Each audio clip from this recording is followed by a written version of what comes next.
I was not muted. OBS is just a fucking bitch. Hi everyone. Now I'm here. Hi, hello. I also don't know what. Ooh. Yeah, I did some tech shit yesterday and now nothing works. But hi everyone. Hi, hello. Welcome to the first Heliascope of this year. Hopefully a few more. Also, I love this music. What is it? It's called Hero Universe by Melodia Studio, who is a creator on VGen. They're in my credits. And I just found that. I was like, this is mine. This is my music now. I also got their tracks actually for my BRB and my end screen because it's really, really cool. But hi everyone. Hello. How we doing on this Wednesday, the middle of the week? Also, yes, God, I saw that. Mars, thank you for the 50 stream streak. Iris, thank you. 55. 55. You guys are absolutely insane. Holy fucking shit. That is so. How am I doing? The voting is still out and it's 7 p.m. if I'm honest. I was up really early. I did a lot of things and now I'm a bit tired, and for the last hour I started coughing, so I hope my voice is actually able to make it through. Congrats on your YouTube buster. Thank you so much. I'm gonna talk about that later because I have an agenda. People, I prepared myself. Because I got a lot of yap about, and this is why I have this open. So I was like, I can take some notes. You guys have some visualization. You guys have your cocoa melon of having to behold my horrible handwriting. That's gonna be really, really interesting. Sanity has no meaning in this place.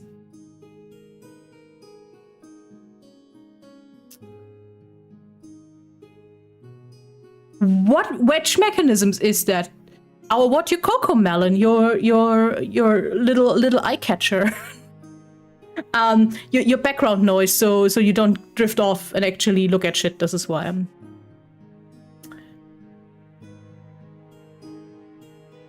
Just say me, Jesus Christ, mechanisms and Magnus archives in one. This is actually okay. No, because the thing is, there's actually more to talk about than I anticipated to talk about. But I want to give you guys a baseline for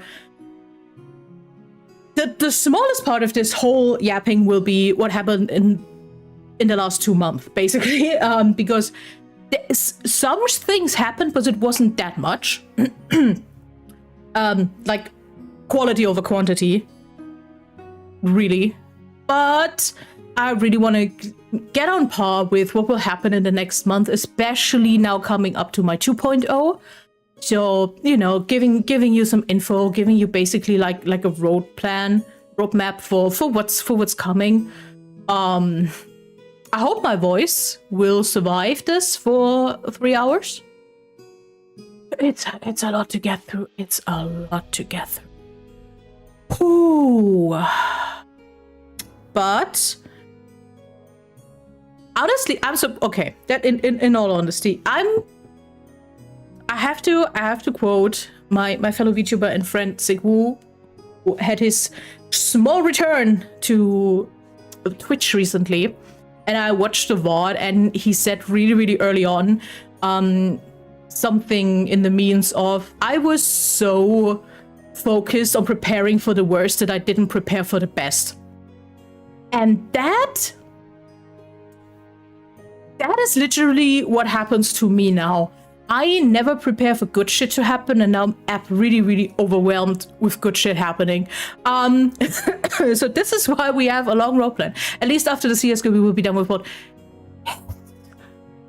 Oh my god, yes, and I'm so happy about that. And I said that before. I will say it now officially again. As soon as I'm not bald anymore, as soon as this timer's done, I will take away to bold redeem for 1 or 2 weeks, just to, unless I locked the timer. I locked the timer. I said it last time that I'm done since we reached all the stretch goals. So you can still give me money. It just won't change anything on the clock. Yeah, I need to. I will talk about that in a second. But I need to put a cap on things for myself. Oh no! Oh no! Oh no! I don't have the throw thing here. Oops! Now I have the throw thing here. That is the hydrofixation screen, as you see. So that usually does not have has any of the cool effects. I'm so sorry, Marsh. I'm so. There we go. Yeah. I understood. I understood. I will put it on throne in that case. Sure, Siege. I will not stop you. Do you feel better now? That's cool. That's cool. But yeah, let's start. I hope it's all readable. Well, let's start with a little recap of the last month, and I just want to talk about a few highlights for me. Beyond the Donothon, because that will be the biggest piece to talk about for very, very obvious reasons. But I didn't even stream much. I actually looked at my VODs before streaming, and it weren't even that much because I was sick, and then other shit happened, and then stuff got pushed around. You know how it is. You know how it is. There was a lot going on overall, but I still managed to got a decent chunk of streams out of it. So let's actually start with probably one of my personal things that I'm kind of happy about, that I'm back at this, and that's World of Warcraft. I know. I already didn't stream World of Warcraft in ages again. Also, sorry for the coughing today. It will happen. I have a tea. I'm fine. I'll live. But the thing is, I'm happy to be back in the building for that. Because I realized again how much fun that type of game is for me, and that game in specifically, and how much nostalgia I hold for it. Despite it being a weird ass game and being really frustrating a lot of times in my life, that it is what it is. That just happened. The thing is, and that's a I will also talk about that later in fuller, but the problem with being a content creator or a streamer and playing games is having to find a good mix between finding games people will actually watch you doing and games you actually want to play. And I'm happy now that World of Warcraft, with the new expansion being released, now has a new resurgence of that again. But I realize it's really, really hard for me to pick games for streaming I just like, because most of those games are just long ass fucking games. Cyberpunk, Baldur's Gate, World of Warcraft even more, because World of Warcraft technically has no ending because it's an MMORPG. I never played Cyberpunk again. I wanted to play Baldur's Gate, but I didn't, because those games take up so much time, and they're like my personal favorites, and I played them so much that I'm at this point where I don't know if I can actually make content out of it. Which I know I should not only look at the stuff I'm streaming from a content perspective, but I'm at a point now where I realize it should be at least part of the equation. I think World of Warcraft is a good in the middle, and I think World of Warcraft will become my stream game for when I want to stream, but I actually have no idea what, or just my little silly thing. I am very unsure if I want to commit to making that a weekly thing or a regular thing, because the problem with regular things is I already don't have many days in the week I can actually stream without compromising my health and especially my mental health. And that is the question: from the few days I can stream each week, do I actually want to give up one permanently to one game? Probably not. Probably not. But yeah, future plans is a huge... Planning what to do is a huge problem for me in general at this point, because now I start overthinking of what am I actually doing? What are we doing here, folks? I've fucked around for a year now, and there are a lot of people out there who probably will say this was not fucking around. You had a plan and all.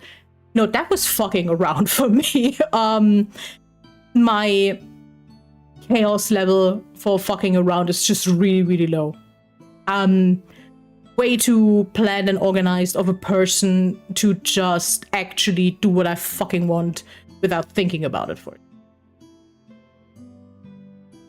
But yeah, I think World of Warcraft will really become my, hey, I just wanna chill and vibe, because this game is mostly so simple for me in the core basics that I don't have to think about it much. I can actually just walk around and quest and be a silly little guy and chill.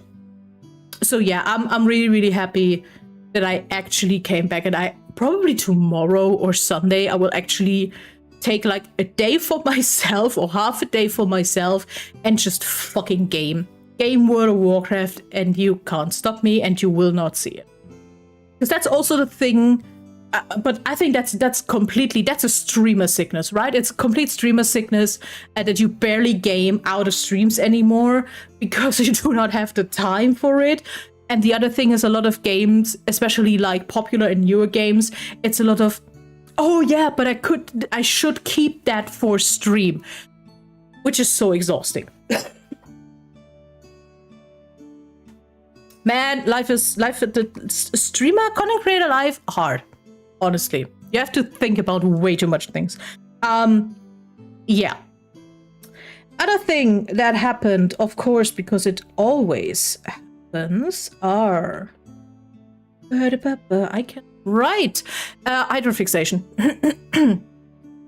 Sometimes you need to take time for yourself. That's cool. Yeah, that's true. That's true. And I need to do that more, actually.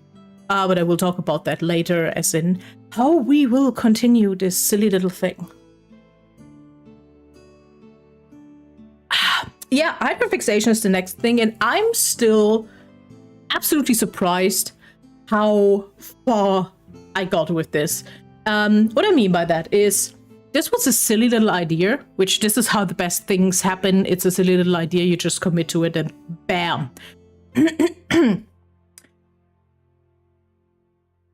The first episode was in September. We now have March. The next episode this weekend will be episode 13 already. We already had 13 episodes. And 13 episodes in a huge variety of topics, not only from a guest perspective, like we had a decent chunk variety of guests, but also topic-wise. And I think I've never learned that much in that short of a time. Format is a banger. Thank you. I'm so happy you like that. You guys like that. And honestly, if Hyperfixation becomes like my legacy for being a streamer, I'm so fine with that. I am so fine. 13 episodes and 7 or yeah. Let me just to be sure.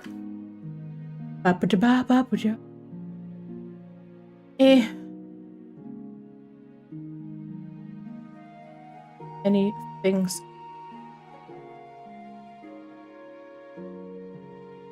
Oh, that was. Oh, I just realized that was even. That was when I didn't multi-stream. I actually had to upload that by hand. Damn. Now can't even find it. That is insane. But yeah, hydrofixation is getting old. Come on. August, never fucking mind. The first episode was in August. The Flapjack Ghost episode. At least I uploaded it on August 10. August, September, October. September, October. No, 30th. 7 months. 7 months. Ha! That's cool. But yeah, we are at 13 episodes. The episode with Havoc this Saturday will be number 13. Which is insane because I already talked to the 2 people I want to invite for April, and I have still a decent list. So honestly, as long as there are streamers who want to sit here and yap with me, I will have content for them. Which is really, really cool. Because on the other hand, I feel sometimes that, okay, this sounds weird, but hyperfixation for me feels like a lazy stream format. What I mean by that is I barely have anything to do beforehand. I just need to invite my guests and like do the preparations of getting them here. But as soon as they're here, I just lean back, listen, and then yap, which feels probably next to watch-alongs, because watch-alongs have a very similar vibe to that, and watch-alongs are even less because I can just decide when they will happen. But that feels so lazy to me. But it's also probably one of the things that is the most fun for me, and I think probably the most fun for you guys. At least this is what I'm getting from like chat and reactions and whatever. Is that's the gold mine here, and so that will definitely continue.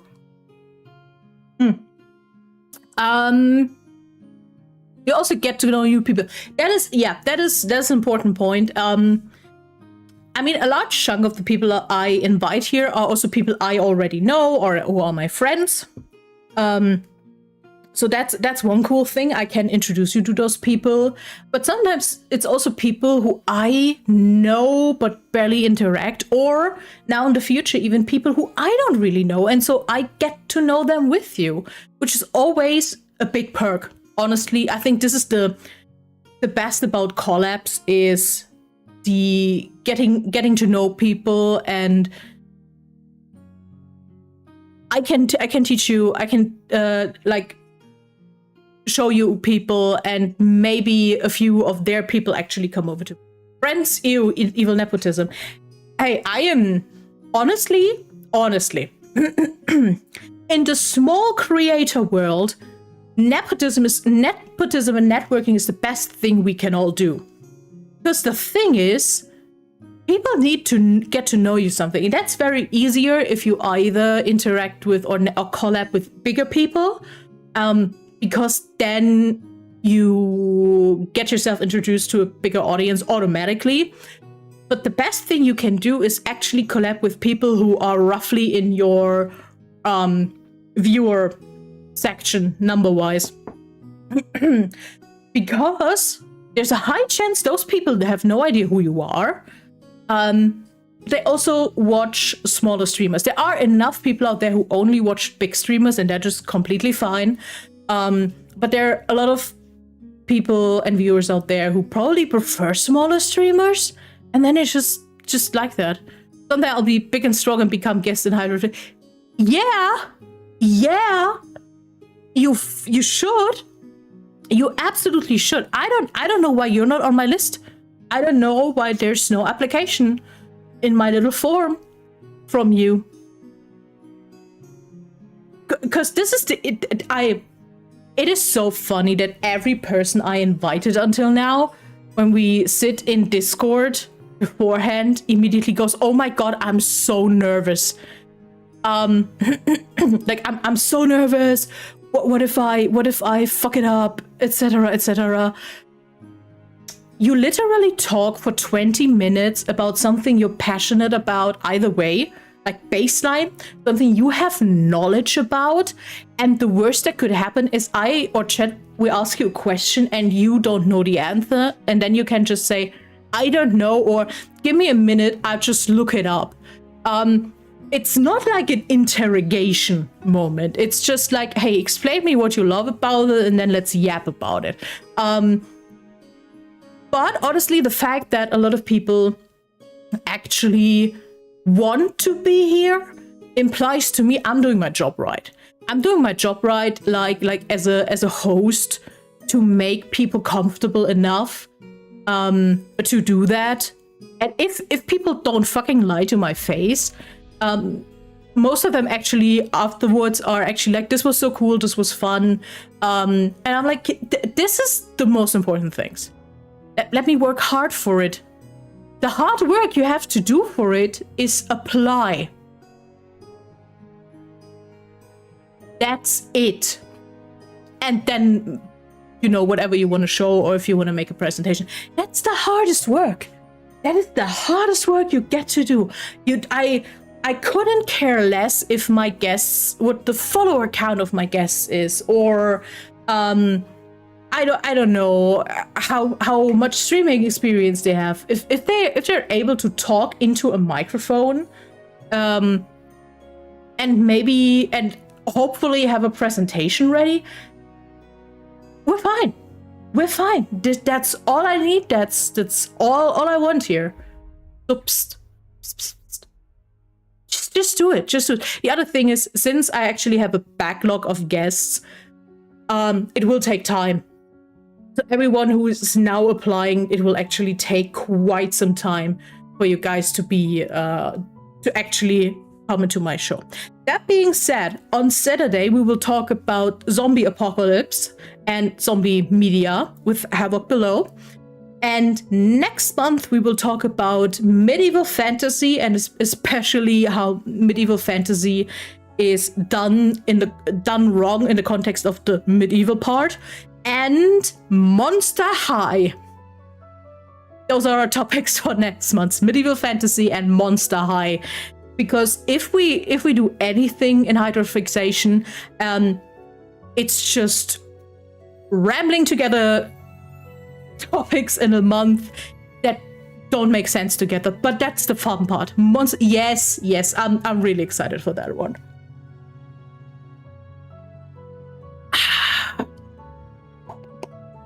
Next, because that happened. Can I write? I can write. Karaoke happened. And I still can't believe that happened, actually. And I can't believe that the VOD is still on YouTube, and that it didn't just got yeeted off by copyright. I don't know if that's a compliment or not, but hey, the karaoke VOD is still on YouTube. So hi Trappy, hello. I did not re-listen my karaoke. I did not look into this VOD ever again because I don't think I can handle it.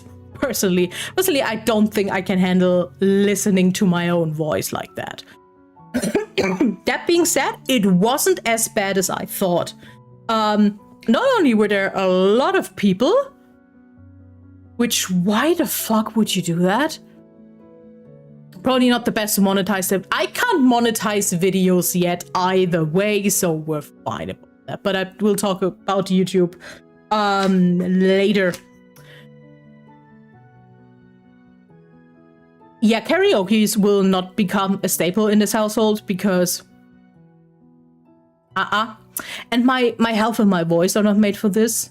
I don't know what's up with my voice. I should actually, especially even for stream, I do warm-ups and take better care of it. But it's still a lot of stress. But hey, you guys will get a karaoke later, some point.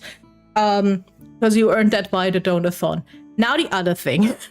In all technicality, I said if we get to the 500 in the Donathon, I will do another karaoke.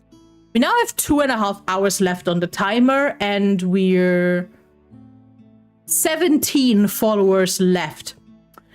So I do not think that will happen, and we will now suddenly get the 500 in this stream.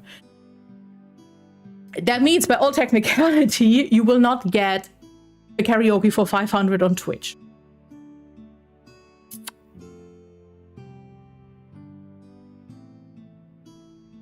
But I need to do something for 500, right?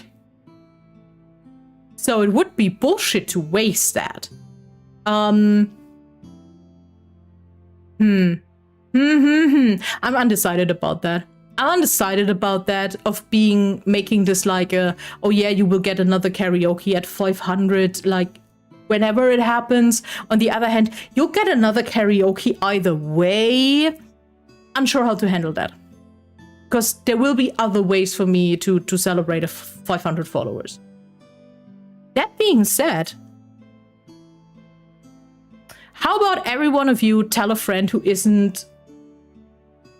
not following me yet, and just get them over right now? Because that's the thing. If we actually make it to the 500 like now, in this stream, I will still have to do it. Just because I locked the timer, as in there will not be time added to that, doesn't mean I will not honor that. Give me a sec. Oh no, the whole nation of Argentina will now be mobilized to follow me. None of my friends like VTubing. Trappy, let me tell you a story. Mine didn't either. Then I got into this rabbit hole in the late 2023. 2023? 2024? What is time? No, it has to be 20. And then I started watching VTubers. And then I just pulled all of my friends in. I didn't either, and then Helia happened. Exactly. Lapinchen, Hase, Marsh are my top 3 victims here, who I was just like, look at those silly little guys. Hyperfixation. I mentioned hyperfixation to a colleague today, actually. What was the context? How did that happen? What do you mean?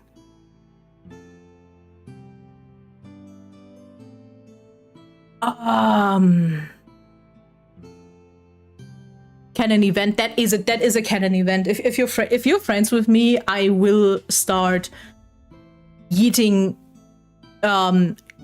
shit at you and stuff like media and stuff I find cool, and that will happen. That will just land on your lap. It is what it is.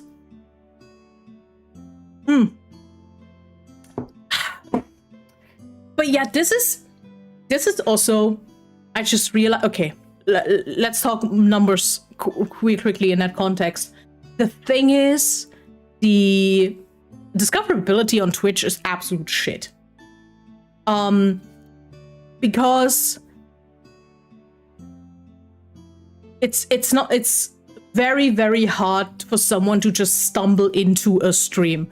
On the other hand, it is really, really hard to get people to join in from other platforms. You can make as much TikToks and YouTube Shorts as you want. That does not mean people will actually move over to your Twitch. They might just follow there and start watching your short form content and call it a day. Because that being said, I will talk about YouTube in a second, but I'm now over 700 followers into YouTube. I'm multi-stream. That kind of helps. But no matter how good I'm doing there, I'm not getting people over here. It doesn't matter how good my TikToks do, they're not doing well. They're not doing. But no matter that, they're barely moving over. I have over 700 followers on Twitter still, like growing over the last month.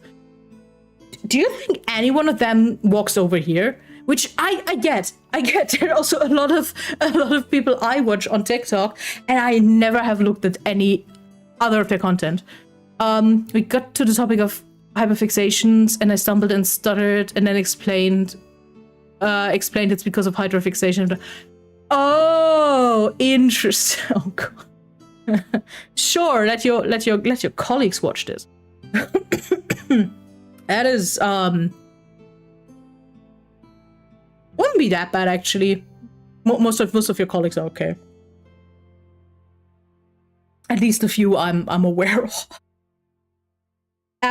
Yeah, also the thing with karaoke is music is not my content, and I know that karaoke, because of the fact that VTuber culture is very, very still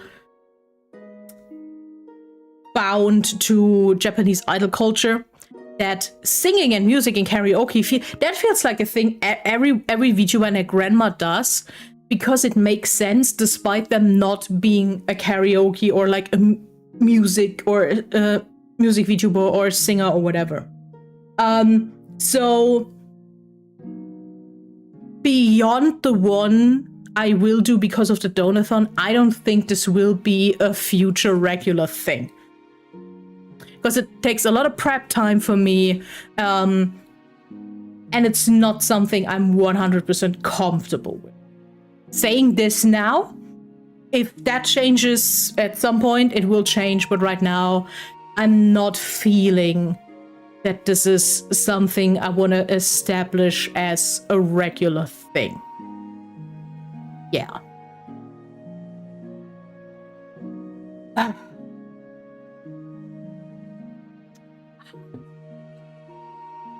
But yeah, like I said, if we suddenly in 2 hours still get to the 500, I'll take it.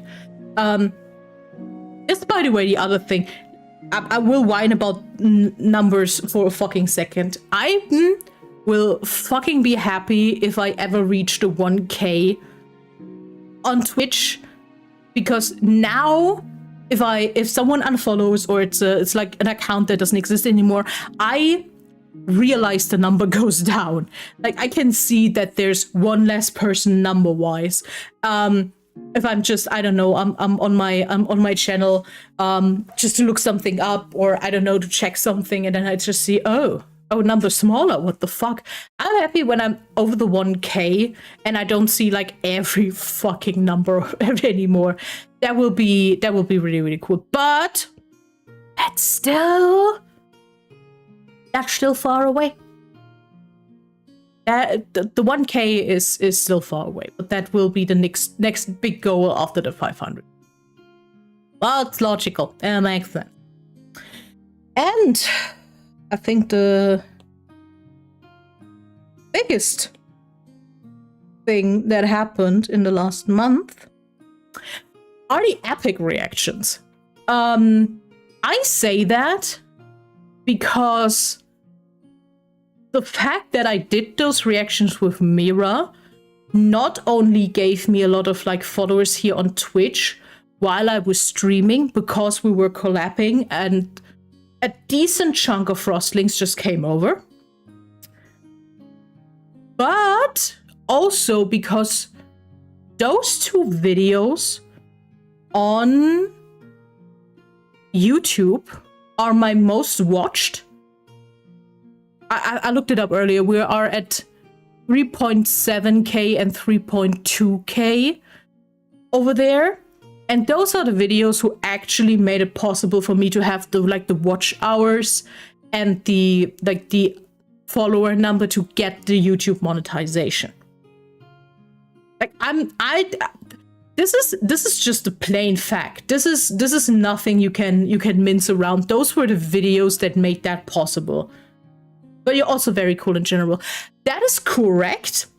But the thing is, people need to see me to realize that I'm cool and watchable. And I think this is the biggest problem, is to get the attention to you and to actually have people come in and decide to stay for a moment. So collabing with Mira was an absolute blessing.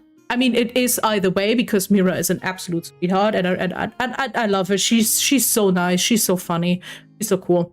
But let's be honest, that helped incredibly. Like I said, I will talk about YouTube later-ish, but that made me realize some things, and I would love to... I mean, I don't know if it's momentum anymore, but I'd really, really love to keep that going, and use the fact that seemingly that type of content helps and is wanted and people watch it. I mean, it's also because Epic, and I think I pinned the comment under the first VOD that just said collecting VTuber reactions to Epic like Infinity Stones, because fucking same. Every time someone new pops up in my feed who's like, oh, reacting to watching Epic the Musical the first time, I click at least one video, because I'm so curious to see people react to a story that I really, really love. So that was incredibly lucky timing, and I'm incredibly grateful for that. Now just have to keep that going, which is stressful, if I'm honest. It's a stressful thought to have found something that works and now having to build up on that. But it is what it is.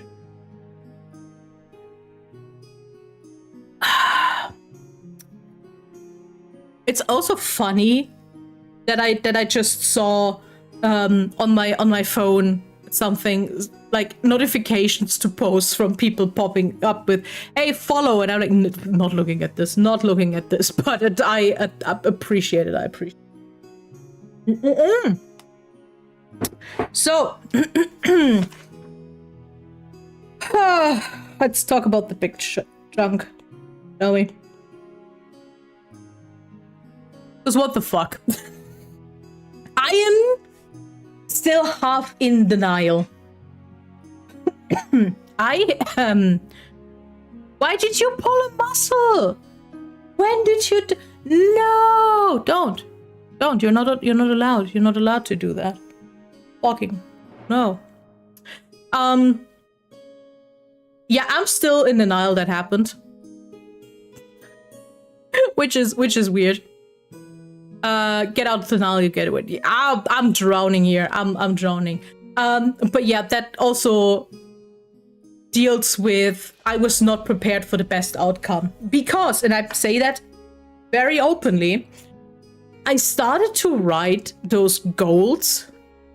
And at one point I was like, I have no idea what to do here. I do not have like a niche or something where I'm like, oh yeah, I could do this and do that.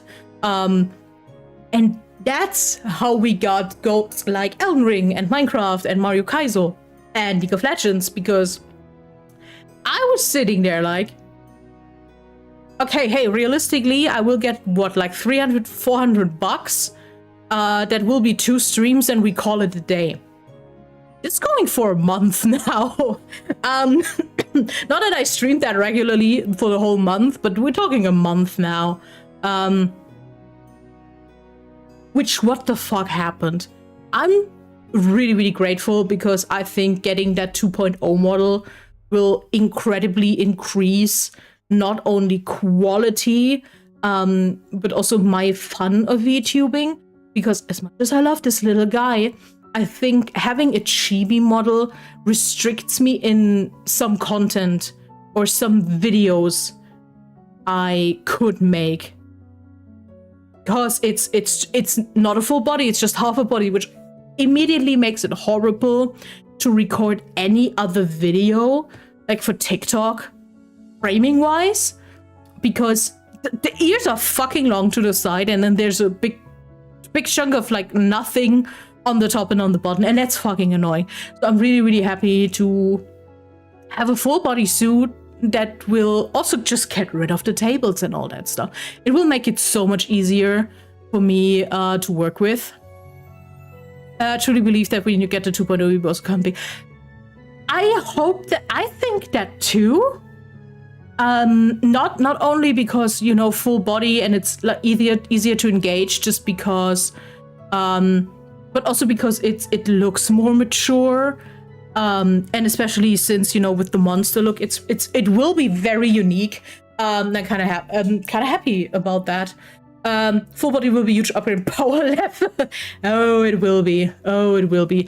Remember when you get big? Of course I will. What the fuck? That's the thing about having a cool community, and that's the cool thing now, guys. I know you guys. So I will not suddenly be like, what, who? I don't know these people, because that's bullshit. But the thing is, if you guys wouldn't hang out every damn stream, I would not be streaming. That is the whole thing. I would not be streaming for over a year if I didn't have an audience. Hell yeah. Will I also get more polygons? I don't know. I thought about upgrading the little guy, but that's very, very far on my to-do list. Because of other thing, and also, you know, finance-wise. But if I have the money over, I think I will actually get like a proper TTS mascot. Maybe. But yeah, the thing is, and okay.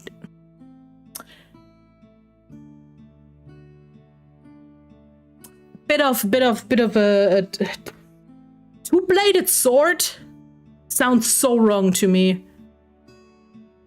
That's not the correct expression, but it's a translation of German. Okay, because on the one side it's absolutely correct. You should double-edged. Thank you. I was like, what the brain? This is not double-edged. Thank you. No, it is a double-edged sword, because on one hand it is absolutely completely correct that if you start streaming, do it for the fun and do it with the same enthusiasm, even if you have just one person watching, if you have one person lurking, because it is the most horrible thing to get into a stream of someone and they just play their game and there's nothing happening and they're not talking, and of course no one stays. That is unfortunately how that is. But on the other hand, and I'm just honest, that's just my perspective. If I didn't want an audience and if I didn't want interaction, and basically, yeah, if I didn't want the attention and the applause, I could just not stream. I could just not post. Those are decisions that I make. So yes, if I'm sitting here and streaming, I want people to watch that, and I want people to interact and chat, and I want people to call on my Discord. I want people to comment on my TikToks and YouTube Shorts. I want people to make fan art of me. Why am I doing this? If not to actually build a community around myself, because I could just not.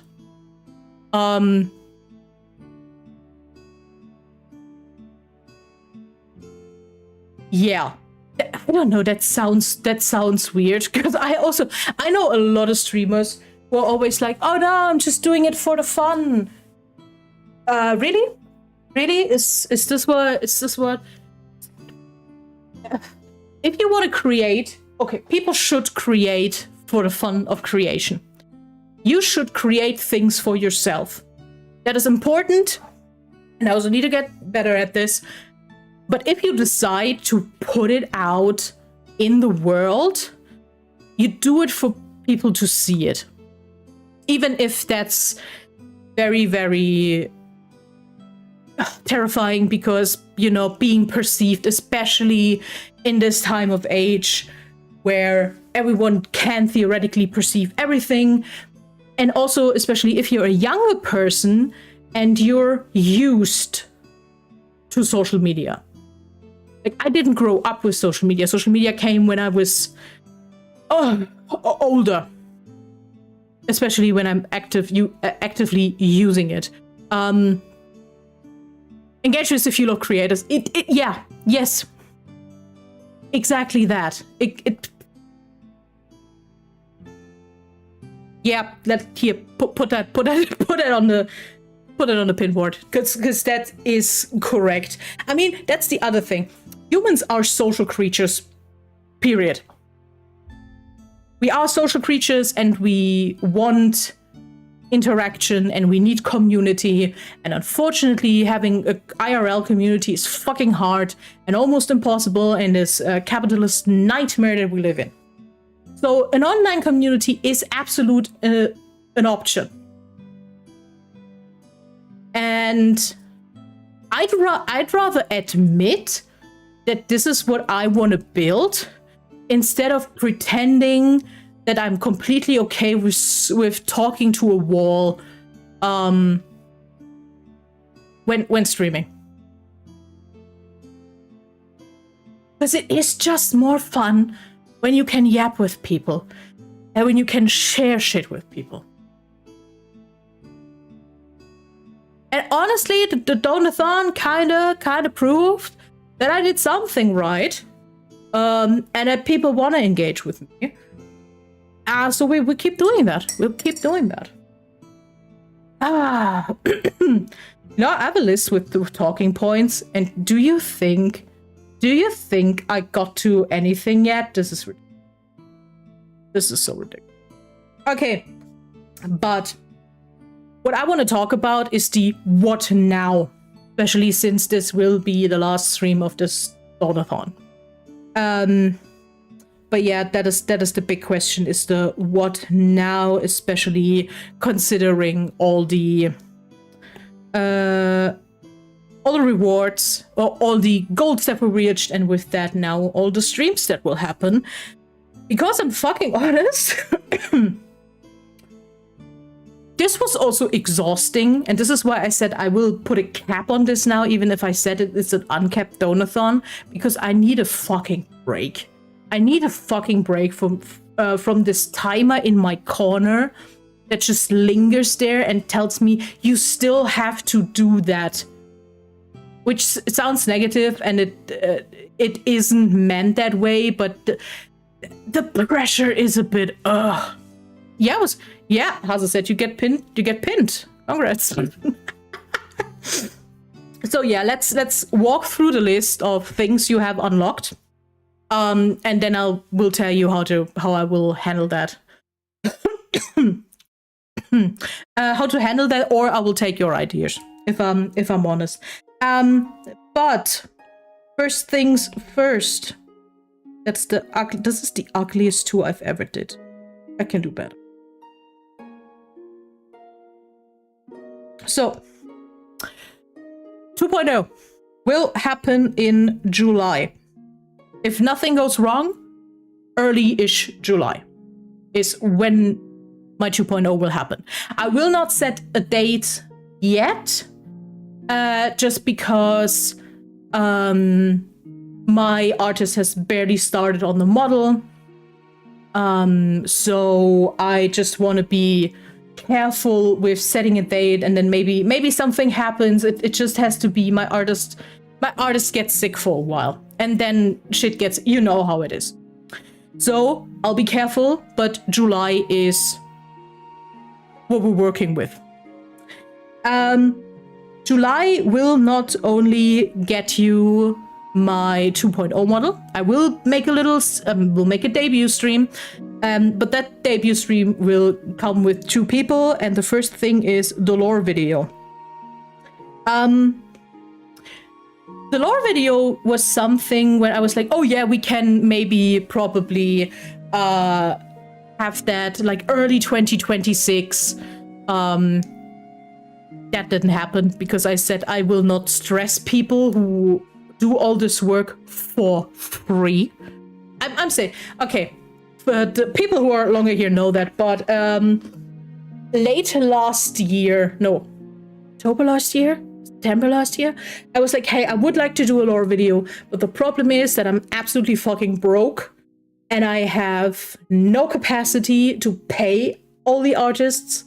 But hey, if you worked with me on projects before and if you would love to be part of this, please come here and apply. And that happened. Or is crunchy and tasty. Yeah, it is. It fucking is. And I'm really happy that happened, because not only Saya, my amazing storyboarder and basically my art director, did an incredible job. Saya came into my DMs and was like, if you need someone for storyboarding, I can help. And I was like, sure. And I wrote the script, I handed it to Saya, and the storyboard alone is absolute genius. I think after my 2.0 debut, I will make a whole Zatsu just talking about like lore video production and like showing you the first storyboard to what happened at the end. It's incredible, and I'm so happy for every artist who's working on that. I'm so happy for my composer, who I didn't know before actually. But the fact that a person is taking time out of their days to make custom music for my lore video, what the fuck? And it's insane. Every whip I get is just like, this is tasty, this is absolute cinema, and I will so use those tracks later as my like starting screen music and all, because holy shit, it's so fucking cool. It's so good. Same with narration. I'm so happy I found Mizu on complete coincidence, and the fact that we're like friends now, and that he does the narration for me, especially re-recording soon with like professional equipment. Insane shit. Insane behavior. So yeah, I can't wait to finally share that with you. And I will definitely make a Satsu after, like probably the day after my 2.0 debut, where we can actually yap about and you can ask questions and I can explain things. But the debut will be just a debut. I'm so excited, even if July is so far. It's so far away, so they can so much can happen in those months. But yeah, it's insane that I wrote a script and had an idea, and I shared yesterday a few screenshots of like ambiguous, vague landscape art for the lore video, and it looks so amazing. If you haven't seen that yet, it's on my Discord, but it's also on Twitter and Blue Sky. Just look at it. It's tasty.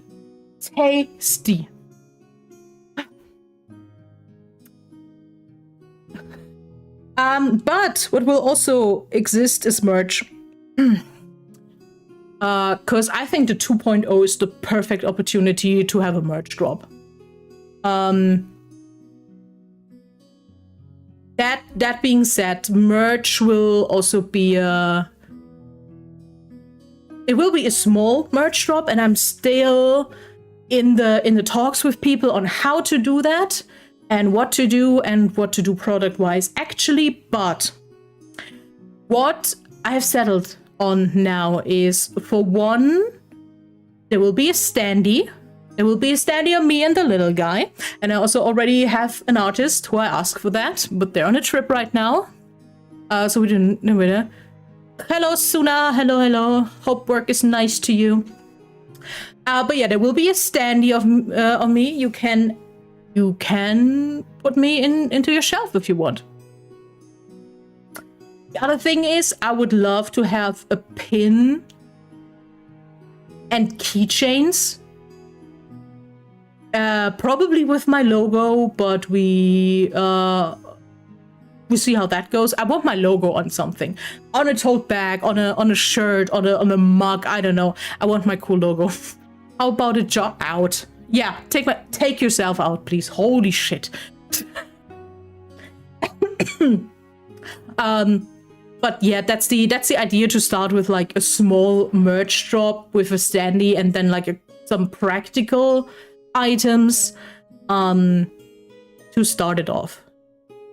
But so I also talked about that ages ago. Kitty Plushie, who is a plushie maker, aka she makes plushies by hand, and I actually own one of her creations.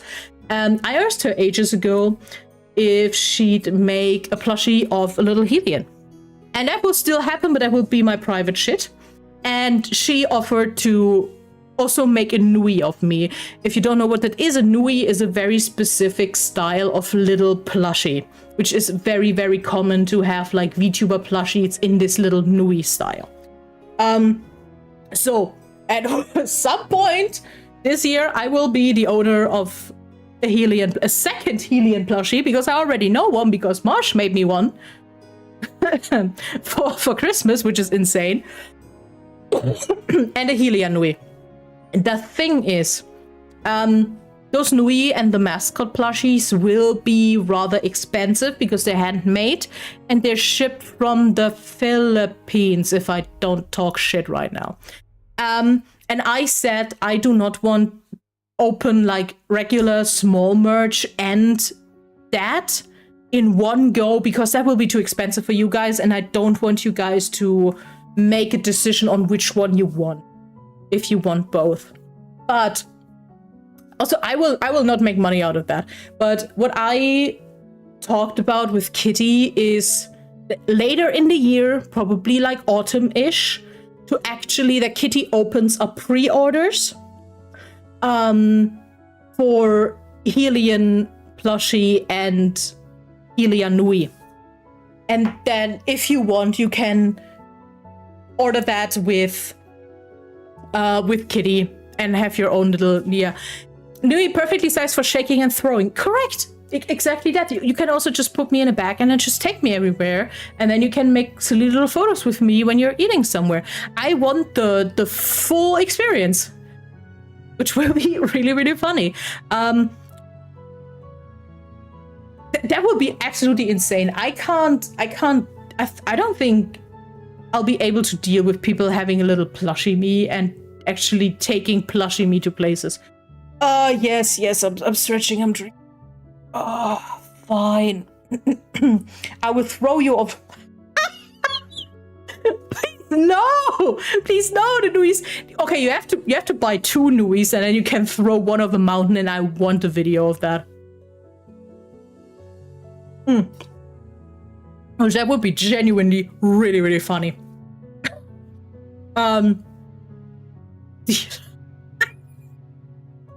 Oh god. But yeah, that will happen, don't worry, but that will be in Kitty's hands later, and that will happen a month after my debut, so you guys don't have to decide if you want to spend like I said, it won't be cheap. The Nui and the mascot plushie won't be cheap, but they're absolutely worth it because Kitty does an amazing job. And holy shit, where can you get a handmade Nui these days? Helia's standing going to Jollibee's for Oshikatsu. I want that. I want all the Oshikatsu. For people who don't know what that is, Oshikatsu is basically you take the standee or the Nui or the photo card of your Oshi, your streamer, and you make photos with them in front of, like, I don't know, if when you're sightseeing or when you're eating, and I love that. If I had acrylic, I'd take you on my travels for I want that. I will do that too. The moment I have a mini-me, that one goes into my pocket all the damn time, and I will be the most annoying person with that. I want Oshikatsu pictures of conventions. I wanna see where in the world. That would be so cool. I think I can open a map and be like, hey, where has a Helia been? That would be so fun. But yeah, I want to give you guys merch. I want my own merch, and the thing is, I love also merch as a communication thing. Need a Helia keychain? That will happen. Helia keychain will exist. Don't you worry. we're making that happen. But yeah, the idea is like keychain, pin, mug, maybe tote bag, standee. That's the baseline we're working with it. That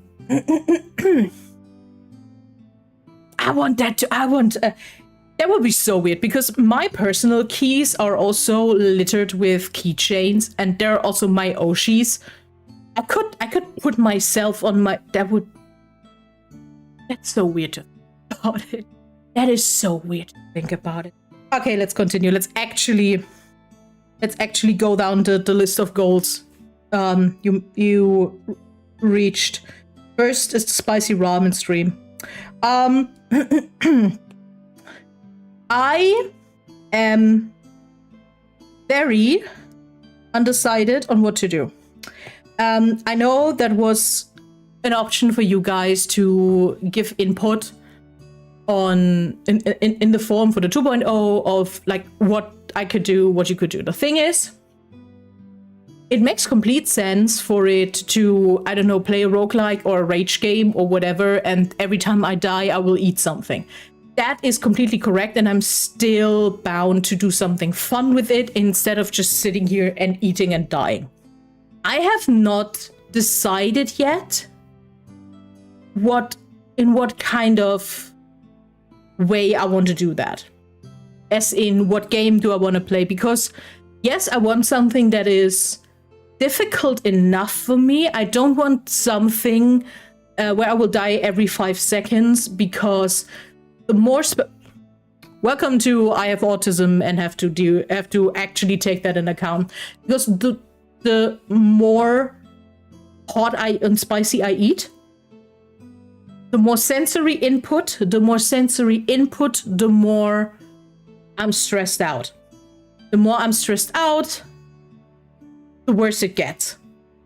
And that can unfortunately end in me playing for half an hour and then have to call it quits because I'm completely overwhelmed and close to a meltdown. Yeah. Oh, I don't think Hollow Knight might already be too much for that, if I'm honest. So yeah, I'm very undecided. By the way, all of the streams I basically now have to do. They will happen. I will not promise you when. Because I need to restructure my content a bit.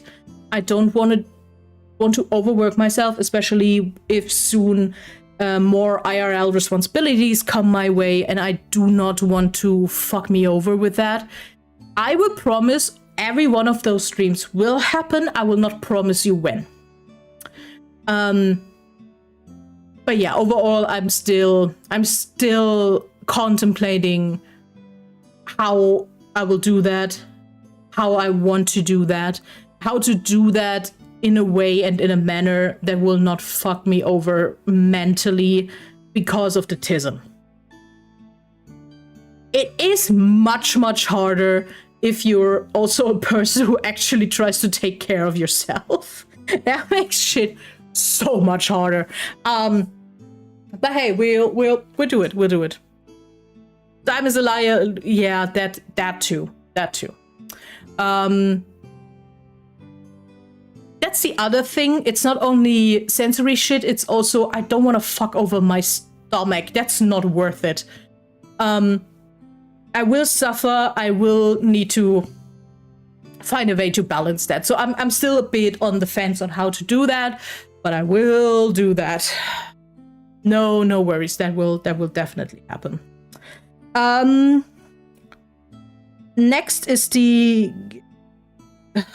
It's not like I didn't write that word already. The second is the karaoke stream. I actually thought about putting the karaoke stream into my birthday week. I will talk about my birthday in the last part of today. But my birthday is on a Monday, and I have a big collab planned for the same week on the weekend. That means I have a bit of time in between. I don't think I will do a karaoke on my birthday directly. because I also have no idea if I will have other plans for my birthday. But I'd rather, but that might happen in that week of May. I think that feels like a good time frame to place that. There we go. Also, since that gives me enough time and over a month to actually make a set list and think about it, I'm very close to just making a bit inspired by Flapjack Jackson's birthday karaoke to go oops all hosier and just I don't know, throw out songs that are not in my range and way too complicated, but it's hosier, so I at least know what I'm doing. That's my idea for now. So I'm actually more comfortable. Cool.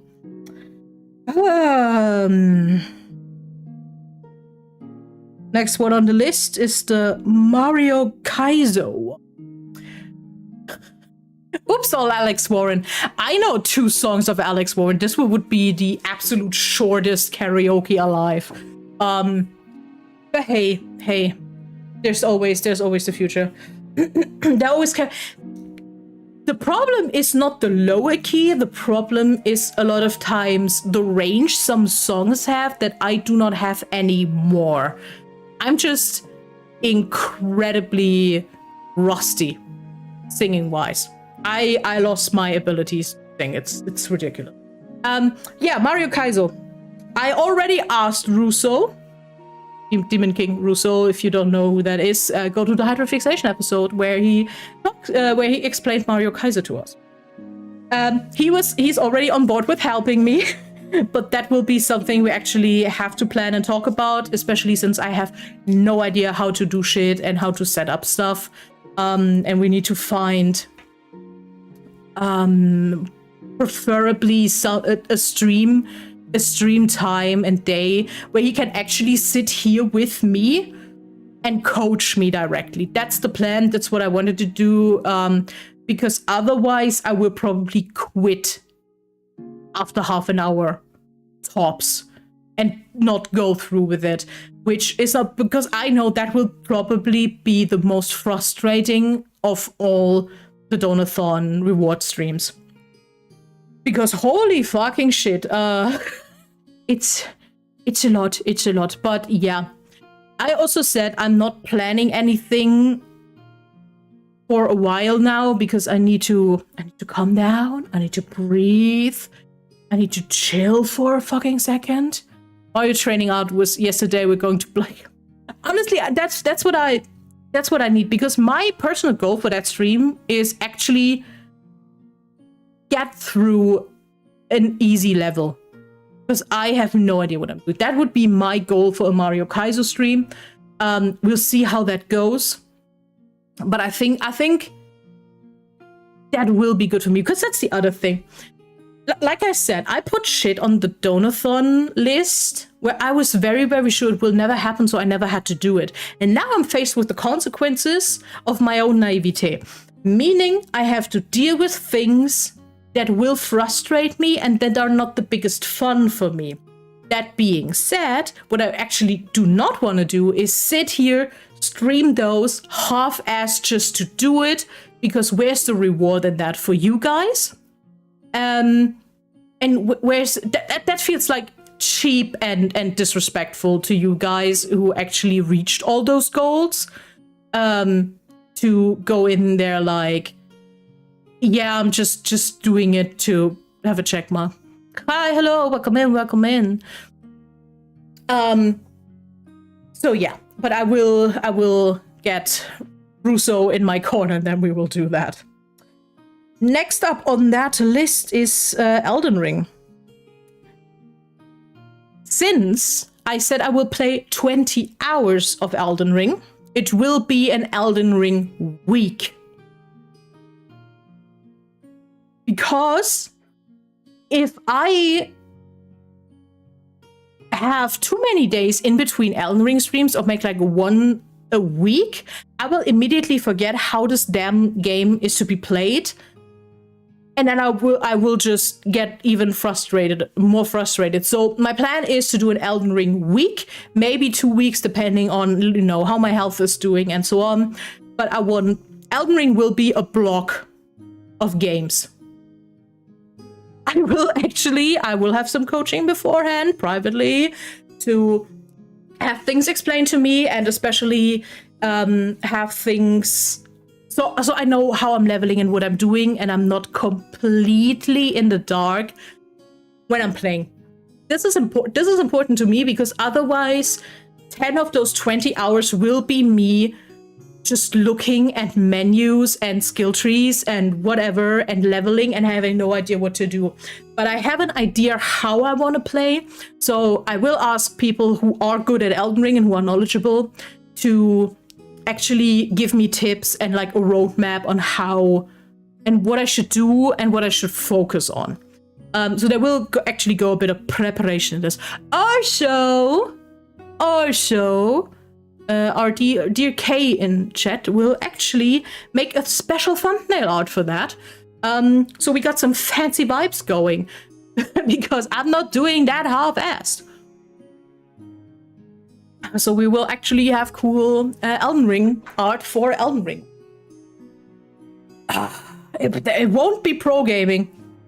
Saying that now, it won't be pro gaming. It will be horrible and a lot of screaming and a lot of frustration. But yeah, I think it's actually important for me to finally sit my ass down and also play shit I'm a bit uncomfortable with. That's the thing. Okay, you actually should watch the Hydrofixation with Demon King Russo on Mario Kaizo, because he talks about very, very important things of also enduring uncomfortable situations and growing from that and not quitting immediately. That was peak inspirational material. That whole episode was chef's kiss. And that will be all those games for me. Because I'm not a patient person. I'm a person who really, really quickly throws the towel. And I need to change that. But I don't like being uncomfortable. So I usually avoid being uncomfortable. So that's gonna be interesting. Yeah, that will be so many peak clips that someone needs to make like a compilation after that week of like a best of Elden Ring bullshit with me. Cause holy shit, that will be so bad on so many areas. But the fact that I own Elden Ring is, I think, the most bullshit. I bought that game shortly after it came out. I played a few hours. I just never touched it again. And this is also why I want to have like a bit of coaching beforehand, because I think the biggest hurdle for me of getting into something uncomfortable is having to do that alone and do not have guidance. Because it's so much easier, which also, by the way, goes again into the we need community. It's so much easier to get into a topic if you have someone you can go to and just ask, or ask if they can give you a little help at the start, because I think that is so important. And this is also so important because we learn the best by imitation and by watching other people and interacting with other people. Every task is so much easier if you have the option to ask someone who has mastered it, who is really good at it. It's like, where do I start? What's the first thing? And then you can still go in and tumble and do your own mistakes and grow on it. But I think this is important. So this is what I will do for Mario Kaizo and Elden Ring. I will not go alone and just run against the wall for entertainment's sake. I think that would be absolute bullshit. Also, this won't be any fun for you guys if I'm just sitting here for 20 hours, be frustrated, have a bad mood, and then you will be amused, which is completely fine. I also watch other people's Elden Ring streams, so I can laugh, which is completely fine, but I will not take it well in that instance. I will not have you guys shut up for my sake. You know, so find a balance, but I will also very much openly communicate if I have to stop a stream early, if I do not have the focus or the energy for it. Because this is the other thing I want to do in the future more. I want to stop push myself for the sake of getting it done. Because that's not healthy. That's not healthy in the long term. Oh, but yeah, Elden Ring week, that will be memorable. That will be memorable. Okay, next thing. Because I already saw it eject. League of Legends. Woo! Hello, Neko. Welcome in, welcome in. League of Legends will happen.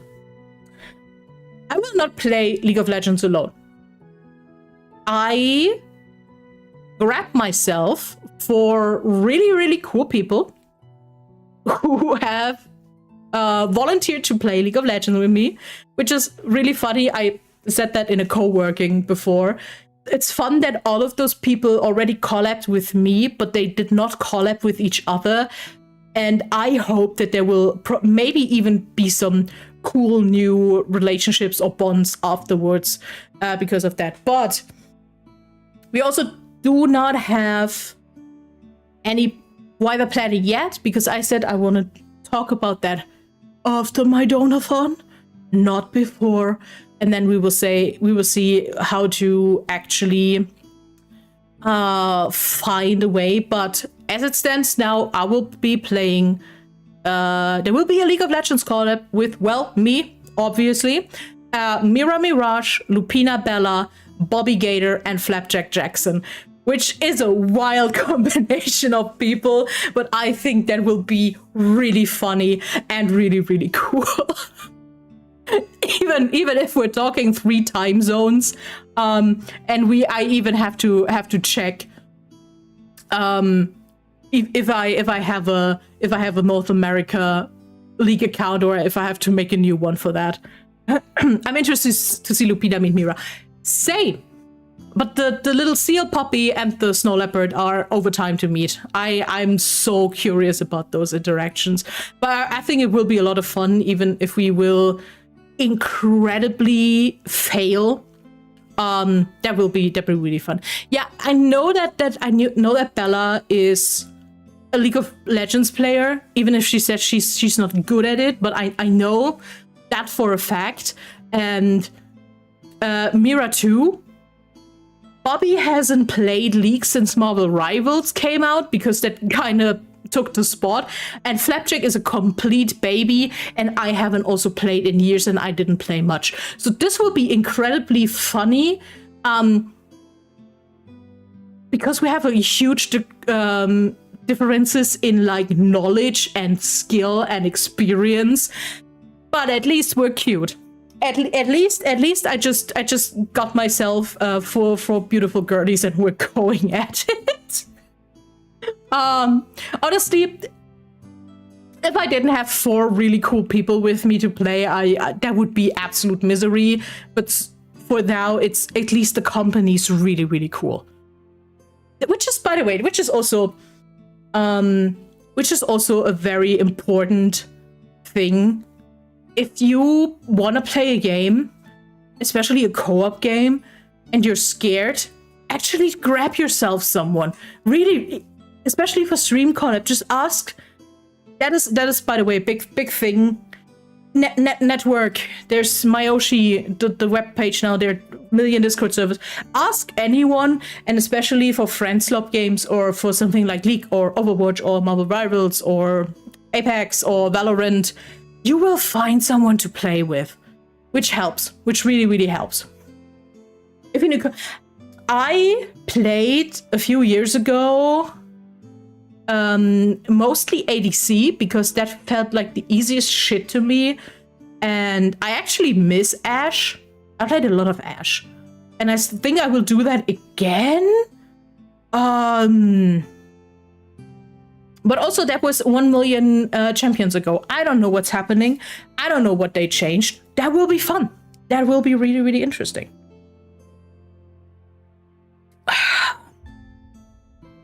Okay, next thing. Which, well, that happened.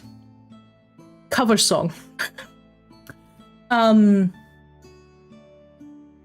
scared of that one. Because, like, karaoke is already a problem for me. But karaoke is fine because I can just sing it and then I pause stream and then I'm done. A cover song is work. And a lot to think about. Because if I do a cover, I want to do it right. And I want it to actually sound as good as it can. Cover it, yeah, that's the first thing. I don't know what to cover. Because it needs to be something that's, well, in my vocal range, on the one hand. And that's also, like, fun to me. Epic songs are mostly not it. Because they have a lot of sopranos, tenor kind of works, but it's all The other thing is I will need to find someone to make me an instrumental then. I would love to have someone who can actually coach me through that shit a bit. Or at least who can listen to what I record and be like, hey, that part needs work, that part needs work. And I will so very much hire someone for like mixing and tuning and mastering, because fuck that shit. I do not have the capability. I do not have the focus or energy to sit down and learn mixing. Especially if I want a cover I'm actually kind of proud of at the end of the day. That will be a monetary investment. So that's the other thing. Every subscription, every super chat on YouTube, every Patreon, every donation, like you can still tip me, that won't say. Everything will more or less at the end of the day go into the production of that cover. Which does not mean you need to throw money at my head. Just be aware that you more or less also fund the quality of that cover song. That cover song will not be released before like end of this year. Just because I need to focus on a lot of other shit now before my 2.0. And then afterwards I can actually think about the cover. There are a lot of, yeah, I know there's so many people. Funnily enough, someone I really love and I really respect as like a musician, just opened his like commissions for mixing and mastering. And I'm like, if that guy still has commissions open, I will so let him do that, because I know I get quality. But yeah, that's the thing. I need to find people who I'm comfortable to work with, who actually know what I'm doing. Guy is a Filipino VTuber, slightly inactive at the moment, called Carl Lobster. Do not fucking ask me why on all earth he's called Carl Lobster. The guy is an amazing singer. Guy is really good at like mixing, and I think most of his covers he actually mixed himself. But yeah, funnily enough, I saw on Twitter that he opened commissions for like mixing, mastering. I was like, that is funny as fuck. I will take that as a sign to hope that the guy will have commissions open when I'm close to that. But yeah, I also just need to fucking train my voice again before I'm sitting down to record any cover. Because I'm sitting here yapping and my voice already gets sore again. This is not what we're doing. This is not what we're doing. But yeah, more end of the year thing. But just because it happens late doesn't mean it won't happen, okay? I think this is the important thing for all these goals. They won't be forgotten, but I will not all do them in the next month. Just to give you guys the quality you deserve. Because hey, you won all of those streams fair and square, so you will get them. I think this is the important message here, that I want to be, I'm grateful, and I want to be respectful and actually do good work. Because otherwise, what is this for? Okay. Next on the list, which was the 600 on. No one can read. Can we write like a normal? That was for the 600 of you on YouTube baking stream. I have no idea how I will do that tech-wise, because I would love to actually do that in the kitchen. Okay, have a hand can stream in my kitchen, like at least a counter, and then bake. I have no idea how I will do that, or if I will do that just on the dining table and then put stuff in the oven and come back. That is the big hurdle here, because I have no idea if this house owns a laptop that is actually strong enough to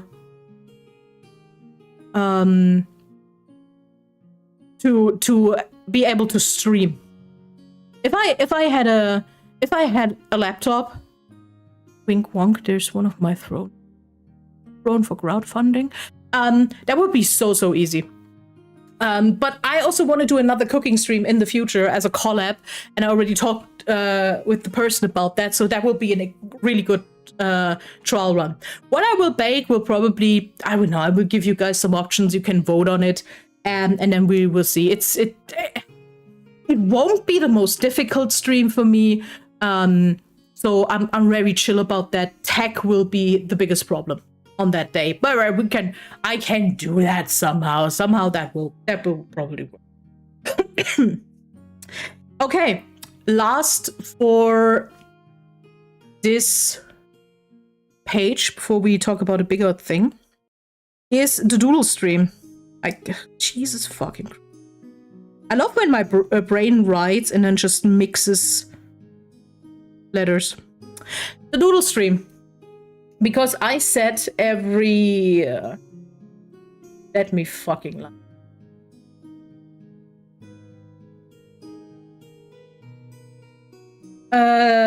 I set every donation, every person who donated over $20 will get a bad doodle.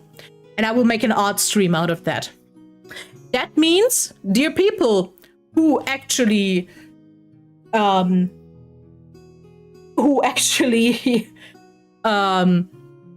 donated over $20. Hey, by the way, I know it will not add to the clock anymore, but I will not stop anyone. If you want to buy in for a bad doodle, you still can.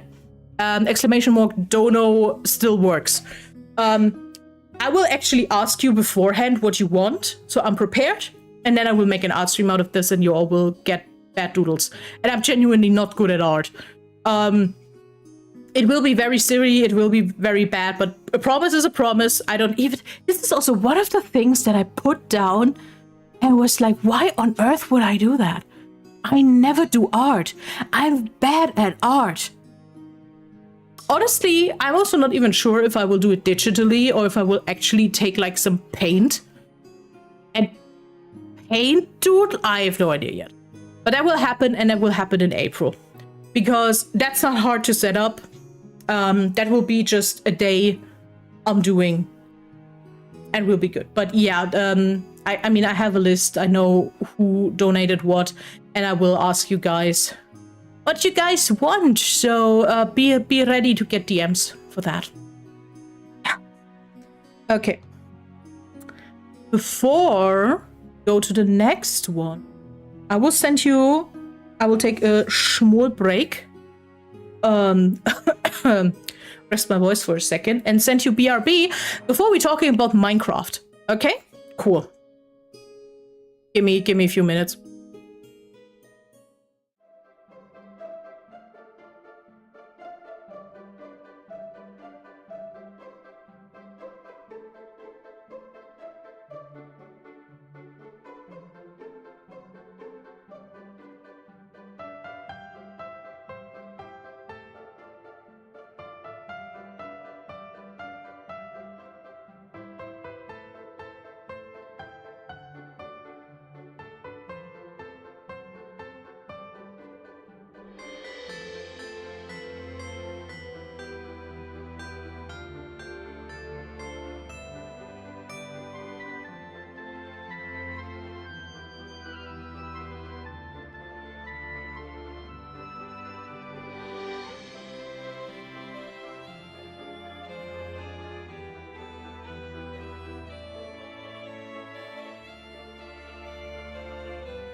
There we go.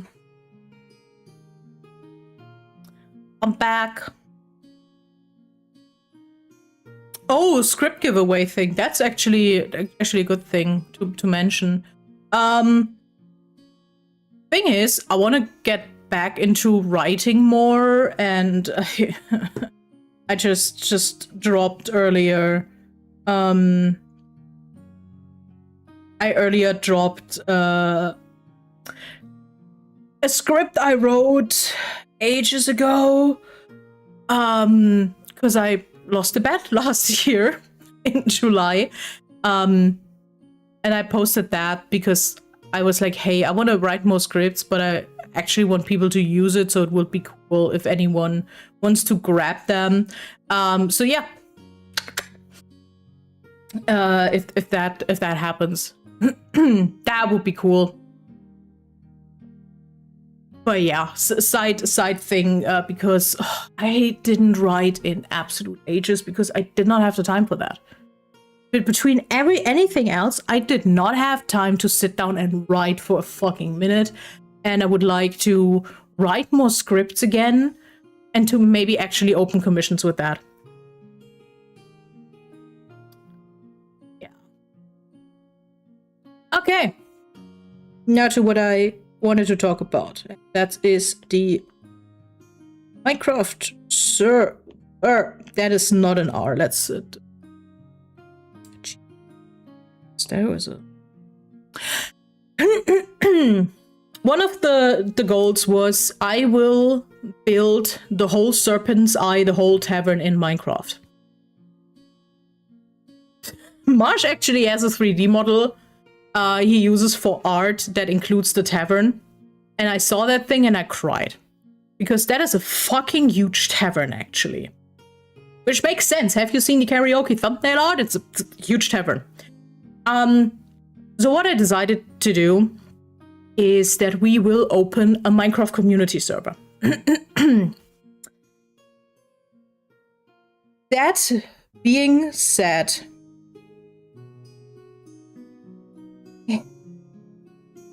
Jesus. My main goal on that server will be to build that tavern.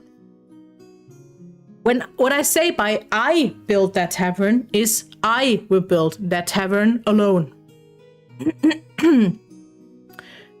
Cause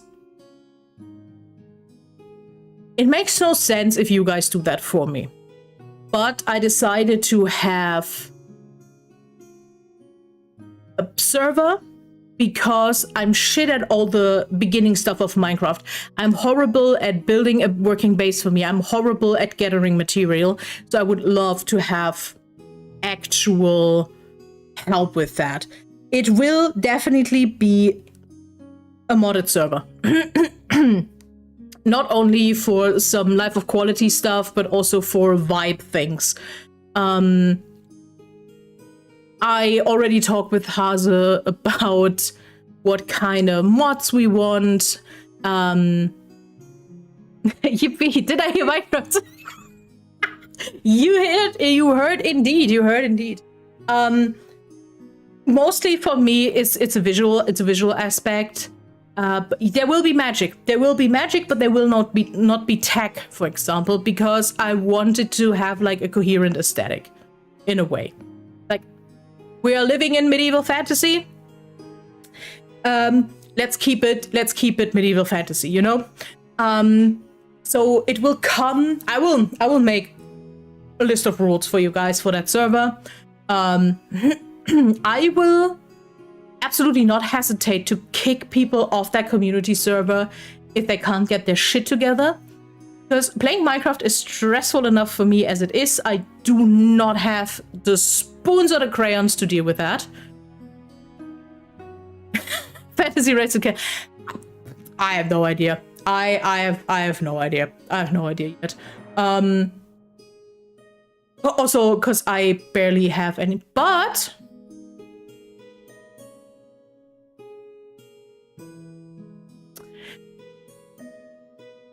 on the Discord server, I wanted to do that later.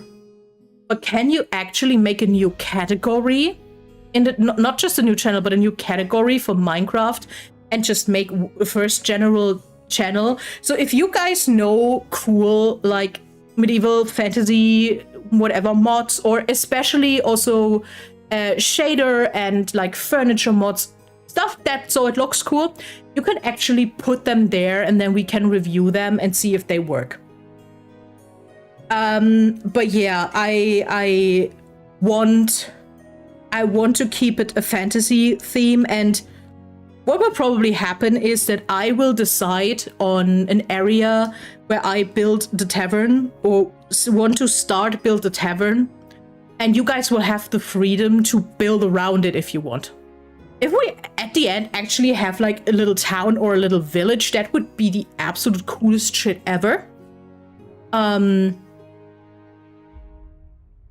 know so many that yeah, we had that. It was like, yeah, we would ask Marsh for some stuff, and I was like, yeah, you guys do that. That is completely fine. The important thing for me is literally this: we keep. I want to keep an aesthetic, and I want to keep a theme, so it just looks coherent.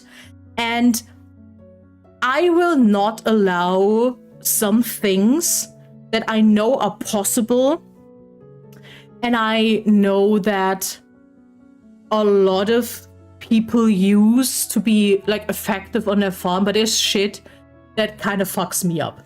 Because for two reasons, I will not allow big automated farms of anything. That will not happen on this server. For one, because all of those like automated farms take a lot of fucking energy out of a server. And in the worst case, because I don't know how many people will actually end up there, worst case, that shit will be laggy and unplayable. That's like one of the big ones. Is we're not doing that. Yeah, I will give you guys like rules and concepts very much later, but yeah, we will see. No farm basement, exactly. That will not happen, especially since villager farms fucking creep me out. That is horrendous. I know why people do that, but that feels incredibly icky to me. And I don't want that. If you want to farm animals, if you want to have a big farm and do agriculture, you do it the old fucking fashioned way. Okay? That is the important thing. Not only so the server actually can run smoothly, but also because it fits the vibe. And that is kind of important to me. Alchemist 2.0 Dream is yeah, well, deal with it. Deal with it. Deal with it. It will absolutely. But yeah, there will be rules. But that will be as soon as we have the server and.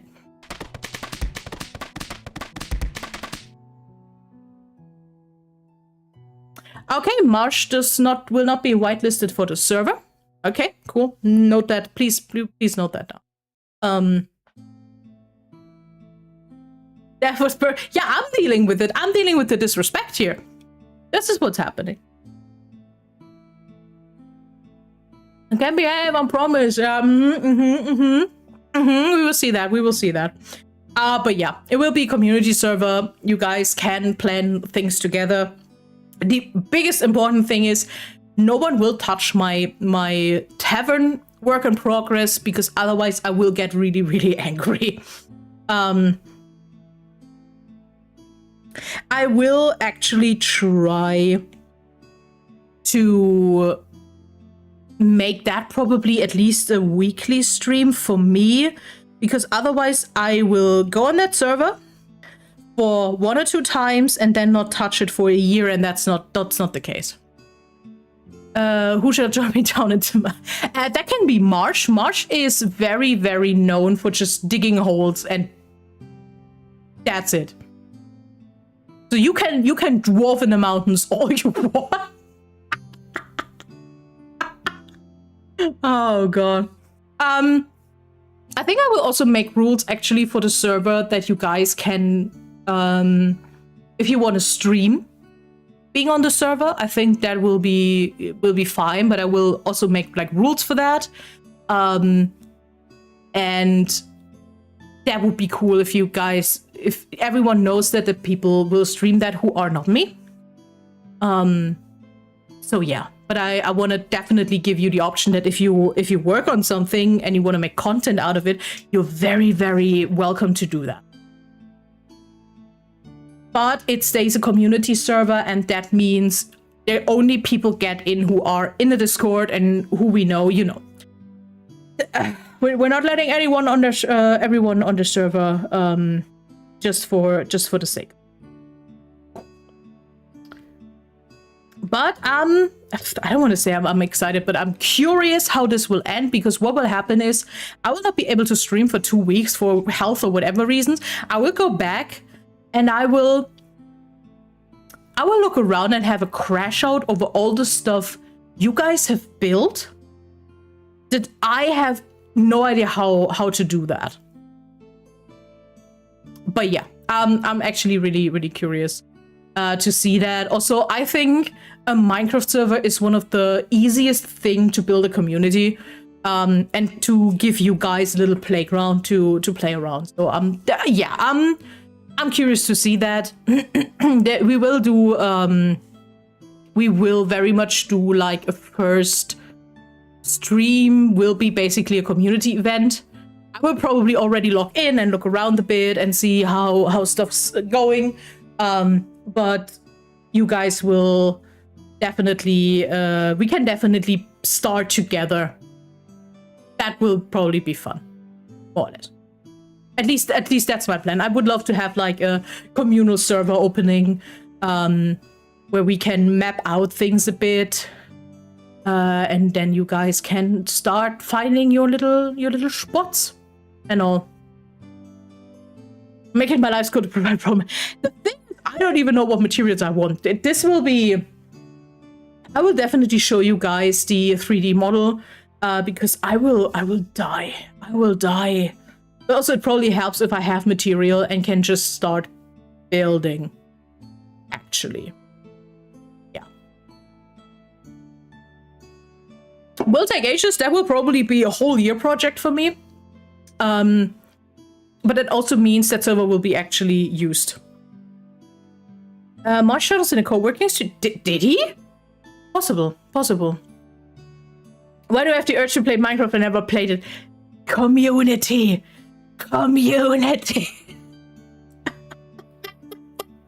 Because you have a lot of people actually around. You have a lot of people around who can actually help. Why is... Second, guys?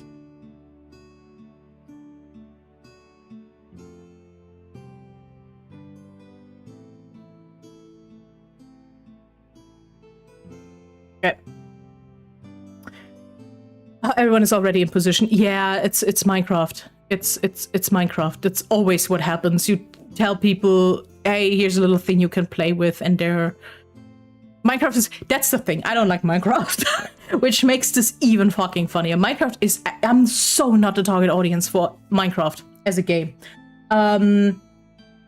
Which will make this even more interesting to... Maybe that helps me actually to have a server full of people who actually want to play that game. Instead of just forcing myself to it. I mean, hey, Monday. I'm ready to mine and craft. Yeah, you are. Oh, that's the thing, by the way. We will definitely have a mod that adds more animals and that includes snakes. If anyone ever finds out how to make a skin for them to look like this little guy, that would be so amazing. I was never able to get into Minecraft because the graphics make me crash. Maybe it helps because we will have different shaders and all. Because I too will fucking collapse otherwise. I mean, you can look at it and decide otherwise. It will be an open server. You guys can come and go at any time you want. Yeah. Maybe we can open that up in April. Maybe that will also be a birthday week thing. Timing-wise. That also would make sense, actually. I don't know. I don't know yet. Depends on timing and how fast we get the server going. But yeah.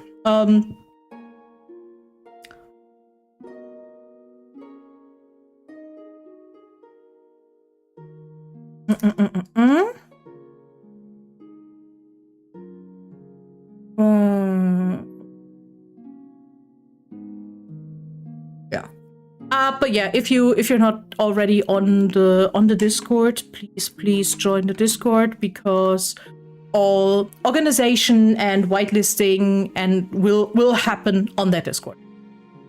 We'll soon have an own category for Minecraft. There will be a voice shell for Minecraft. That will be a whole separate thing. Yeah, the thing with ancient Greece, it doesn't fit the medieval fantasy. That's the thing. I wanna keep it in one aesthetic, more or less. I don't know. I will not stop anyone from building a temple, but you know. I'm just curious how, if it will become a village or something, how it will grow, and how you guys will add things to it. That's gonna be really, really interesting. As a general concept, because there are a lot of options on how this will go. And some mods, I'm scared. I'm scared. But yeah, also all the mods will go through me. Because I will look at them at least and be like, yeah, that fits, that doesn't. We'll make it a campfire. Jesus. Oh, that's gotta be. It's gotta be interesting. I'm a bit worried. I'm a bit worried. I have no idea what will happen, but I think it will be fun either way. Okay. Next stop. That is shitty letter. That is also shitty. How do letters work? Well, it won't get better. YouTube! Because that's actually now a big thing. I know you're all chilling here. I know you're chilling here all in the Twitch chat, but I'm multi-streaming on YouTube, and you can send me super chats starting now. You can send me super chats and stickers and like thanks money over videos. Because I reached monetization. That happened. And the thing that fucks me up the most about it is the fact that I applied and YouTube said, yeah, that will take, you know, roughly a month until you will have any feedback. And then it took like, what, a week? A week, and then I suddenly got the email with, hey, congratulations, you're now a YouTube partner.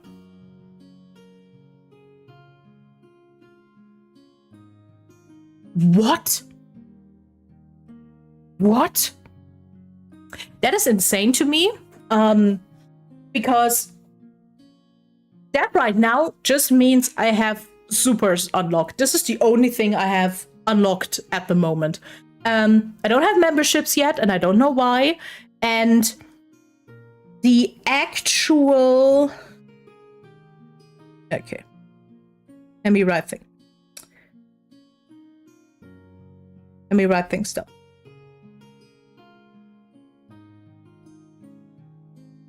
First things, supers are now available. Literally now. You can go over to YouTube and send me a super chat if you want. I don't know. I don't even know yet how they will show up in my application where I have the multi-chat open. I don't know yet. I don't know yet how that will work. But that's a thing now. The next thing on the list that I maybe will get is memberships. The thing about memberships is I have no idea what to put there that is actually of value for you.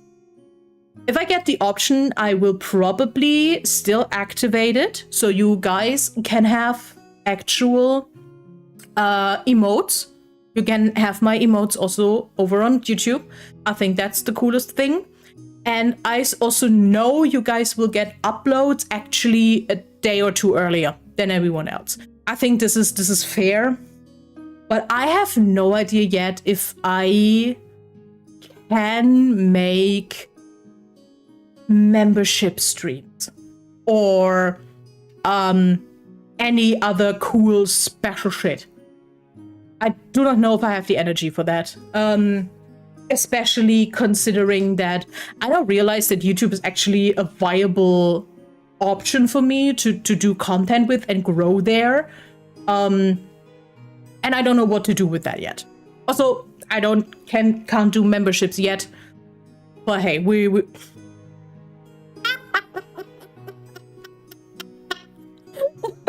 Thank you, Les, for the soup.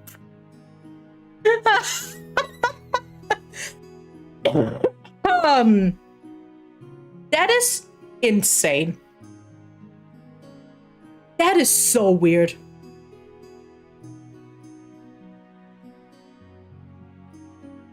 Oh my god, it's my first super. I wanted to be the... Yeah, it's too slow, Siege. Too slow. Oh my god, that will be weird. But hey, the option exists now. And that is kind of cool. The thing is, I can't monetize.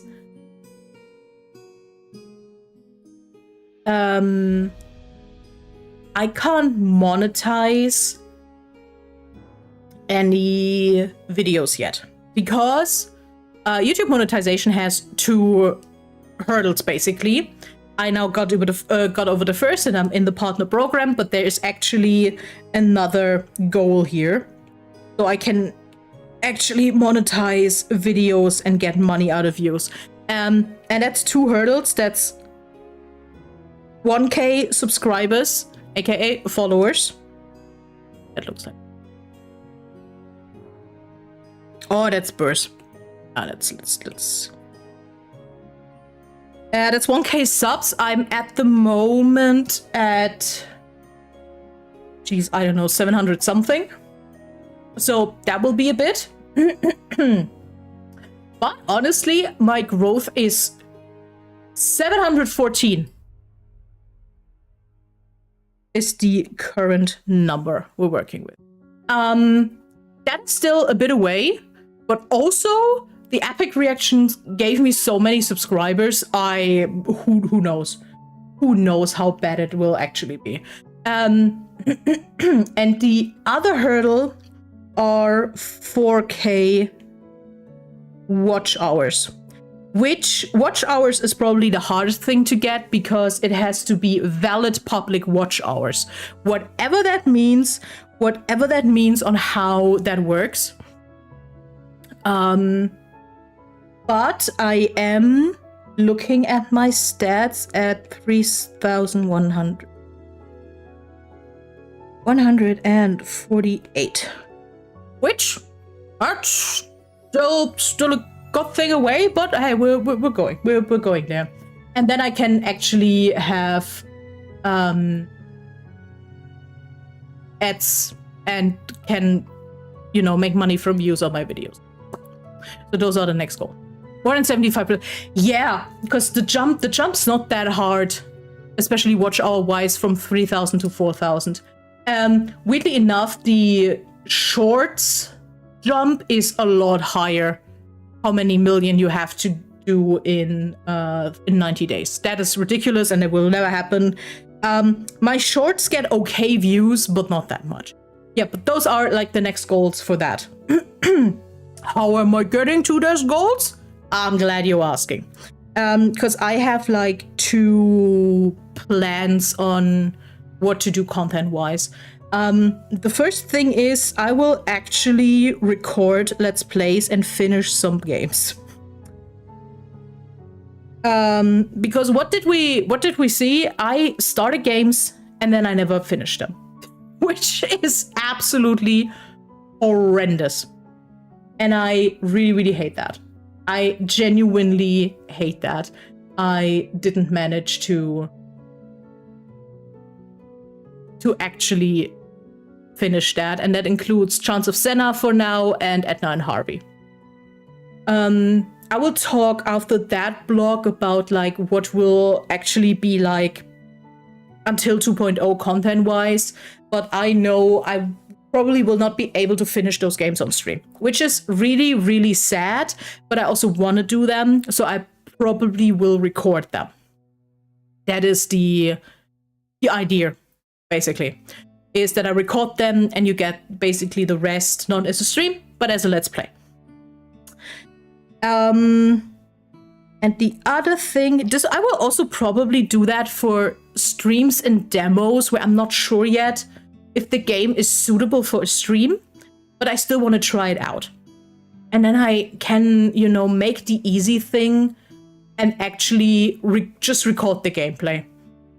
Which also will be extremely valuable for me, because that means I can finally learn how to talk to a wall and to just yap and gameplay without anyone watching. Because as much as I said that I'm basically it's more fun with the chat, which is absolutely correct, but I think it will really, really increase my yapping skills if I have to yap to a wall and still try to be entertaining, so that is the plan for that. Let's see how that goes. Yeah, but mostly I want to finish games. And now to the second part, and that is reactions, because, oh, spoiler, reactions are like work presentation, not like work presentation, just like a Let's Play. Just like, do you remember, kids, the olden days of YouTube where you didn't have streams yet, but you watched your favorite YouTuber just do a Let's Play? That, basically. Basically that. But yeah, I need to get better just to interact with the game audibly. A work presentation is talking to. It's not, because I talk to people and I ever have a reaction. Like I I don't know what presentations you're doing, but usually you have an audience and you're aware that you're having an audience. At least from all presentations I've had to do, I was in a room with people. So I actually at least had some visual feedback. But I mean actually talking to a wall as in there is no one, which is weird. Which is weird at first talking to yourself, but I think I need to go through that actually. And train that. But yeah, the other thing is reactions, because those epic reactions were tasty and those were unedited VODs. That was literally... Mira's uploads are at least a bit trimmed. Mine's just straight the stream VOD. And I think I can do better. Or at least, yeah, I can do better and I can train my editing a bit. And also dealing with myself. I got used to listening to myself a lot better, but it is different if I have to just edit a clip or if I will actually have to edit something a bit more long term. Yeah. But yeah, the idea for reactions. The thing is, I was given ideas and videos that would be work really well for most types of reactions, but I do not think I'm the type of person to react to things for sake of reaction, if that makes sense. Because if I'm not engaged or interested in the base topic at all, I will have to force myself to have a reaction or to talk about it. And I don't know, that sounds fucking boring. I don't think that will be interesting, because I'm also not the type of over-the-top personality that can just go around, oh my god, did you see that is... I can't even play it because that is genuinely disgusting to me. I hate that. And I also think that this is funnily enough, reaction content is probably the easiest content you can make. Like production-wise, you sit down, you watch something, you react to it, you upload it. But on the other hand, it's really difficult because you actually have to be interesting and have something to add to the content. There's nothing worse for me than a reaction creator who watches, nods, says, oh yeah, that was cool, and that was it. If you don't bring value and like added content to your reaction, what the hell are you doing? So I actually want to do well with that in a way. And I don't know how to do that yet. But, well, learning curve. That being said, I will definitely do a reaction series for The Amazing Digital Circus, because I kind of forgot to watch it. I watched the 2 first episodes, then I forgot that it exists, and then every time... If you are not adding any value, you are doing a watch together.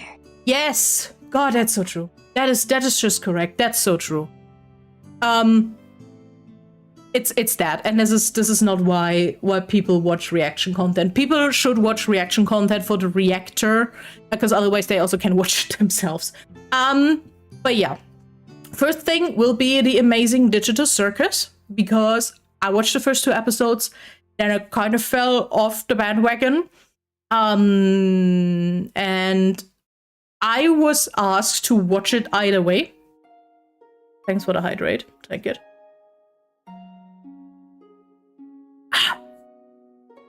I was asked to do it either way, to watch it either way, and I was like, I can just use that. Especially since I dodged a lot of theory work around that, so I can watch it pretty much unspoiled or untainted.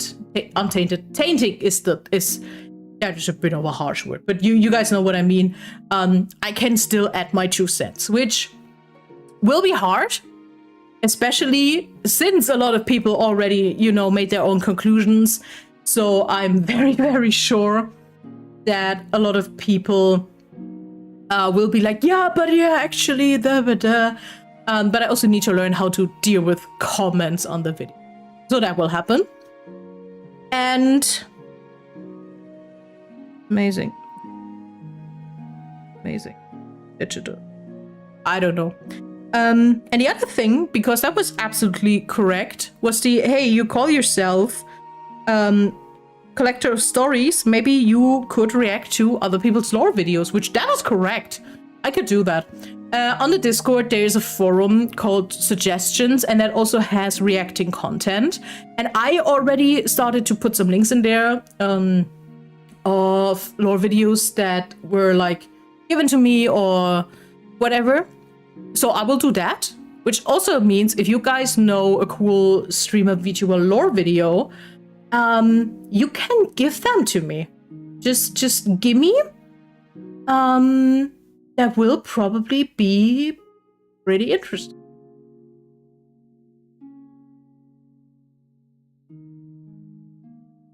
Cause I'm curious to see what might work for me. One day I'll have a look. Yeah, and if you as soon as you have that, I want that. I wanna watch that. I wanna see that. I think also the good thing about me not doing reactions on stream is I actually do not want to sacrifice even more stream time for reactions. And on the other hand, if I watch a lore video or something and I realize something about that is kind of problematic or something I can't handle well, I can just stop my recording and do it otherwise, and I do not have to perform for that on stream. I think that is really an important point for me here.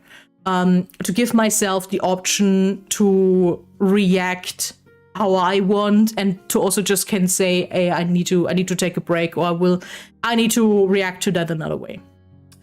But yeah, those are the big two for now. Because I need to find my footing first in how to do reaction content. Because I also, at the end of the day, do not want to be mainly a reaction content creator. Because that's not comfortable, not up my alleyway, however you wanna tell that. I try to word it as nice as possible. Because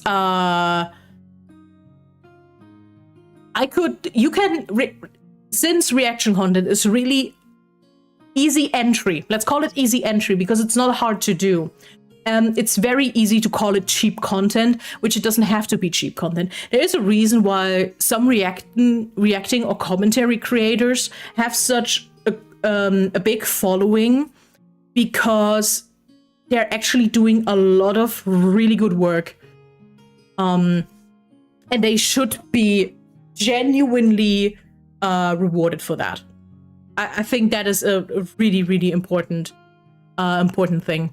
But yeah, I don't know where I'll land there yet. So, Discord, you can give me suggestions. Literally anything. I like if something actually has like a narration, or I even take epic animatics that I haven't watched on stream yet. If there are anything new or anything cool you think I should look at and maybe comment on it, I'll take it. I'll take it.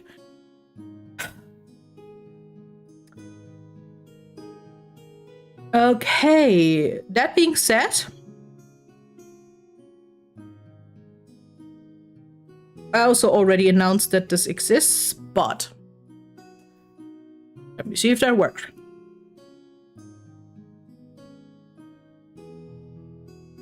It doesn't. Can't I? Oh wow, I'm a fucking genius. Yeah, it's broken because I can't type. Incredible. There we go. I opened up a Patreon. for $3 a month, because that felt like an okay thing. What you will get on that Patreon is two things. One thing is uncut reactions, so actually the full thing, and not just the basically highlight reel that YouTube gets, because YouTube does not get the whole video. YouTube gets the most interesting moments edited together that actually like make a good reaction. If you want the uncut video, basically, of me watching through a whole video, that will be on Patreon and earlier than the YouTube upload. And the other thing you will get in a reasonable amount,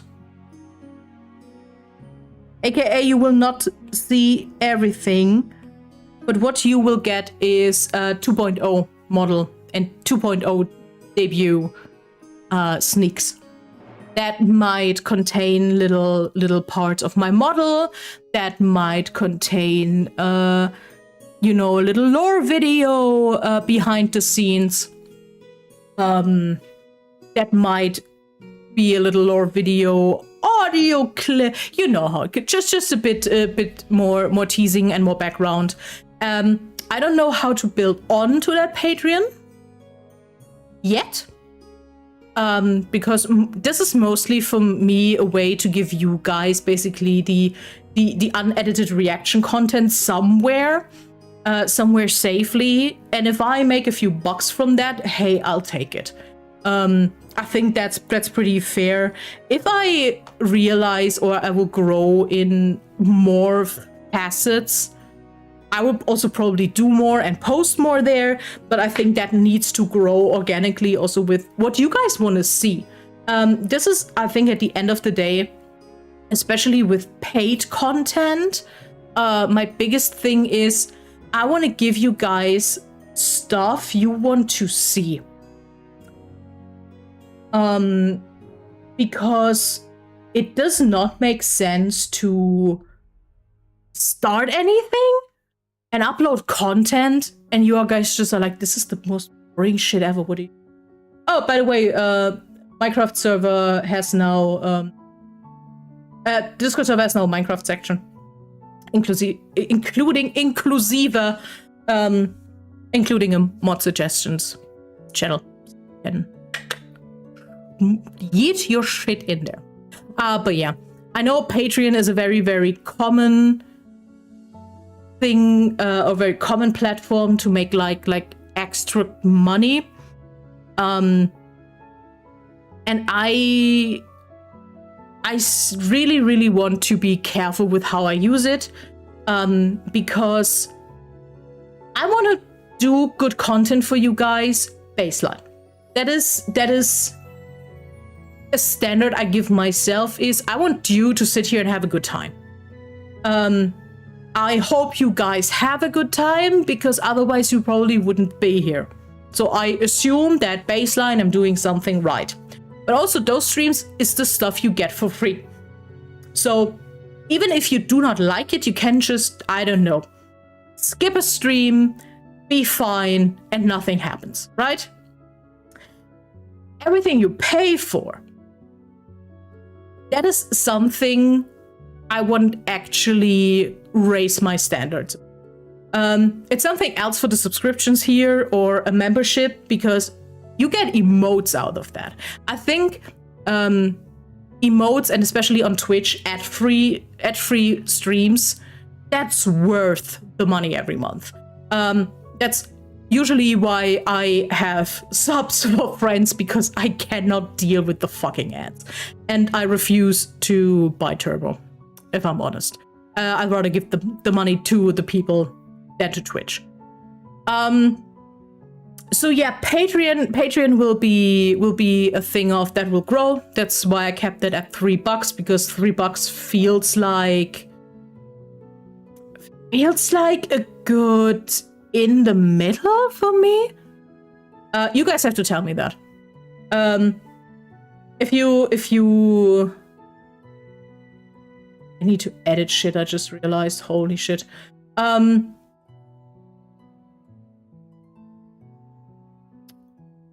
if you guys say, hey, $2, 3 is make it 2, I'm fine with that. I'm fine. I'm listening to you guys on that. Fix something real quick.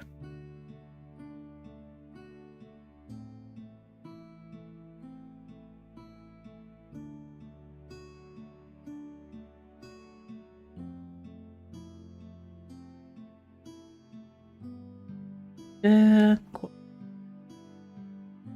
Just that the thing is,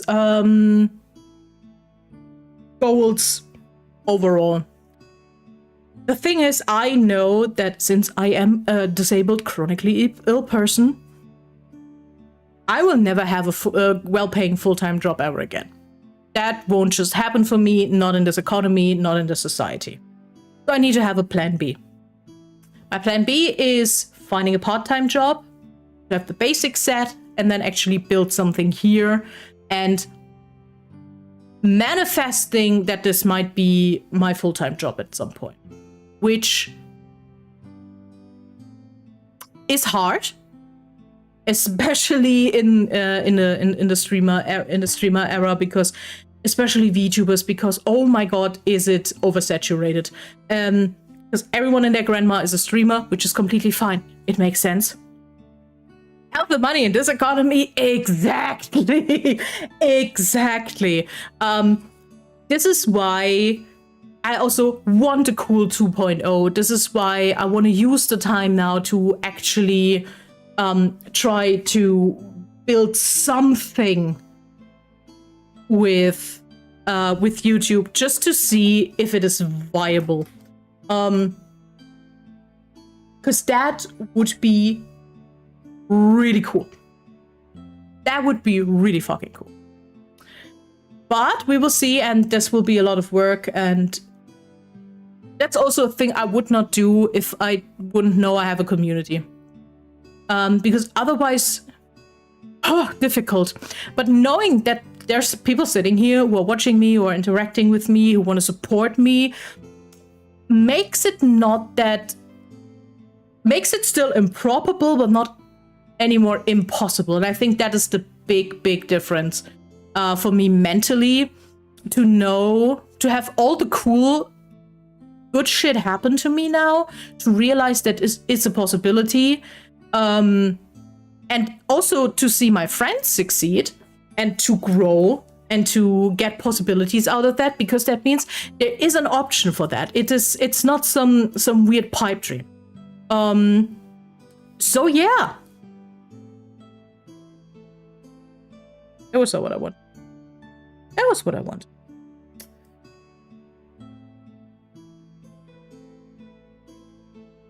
But now the oh my god, I'm a bit lost section. So I can tell you what will actually happen in the next weeks until my 2.0. What definitely will be happening in May. Come on. In the week of May 4th to May 10. May 4th, my birthday. I will do a birthday week. What that means in all detail, I don't know yet. Like I said, probably karaoke. Minecraft will probably happen before that, but if for some reason the Minecraft server takes forever to set up, probably opening in that week. I will do something for my actual birthday, but it will probably be more chill, and I will give like my friends the option to. Hello, Manakare. Welcome. Hello. Thank you for the follow. Your model is so cute. Thank you. If you stick around for another half hour, you will actually see how my model actually looks with hair. Because then I won't be bald anymore. That will be amazing. That will be so cool. If that will finally be a thing. Damn. Why are you bald? Oh, glad you ask. I am bald Because, in all technicality, this is the last day of my Donathon that I started on February 9th for my 1-year anniversary to fund my 2.0 model. That happened. That happened.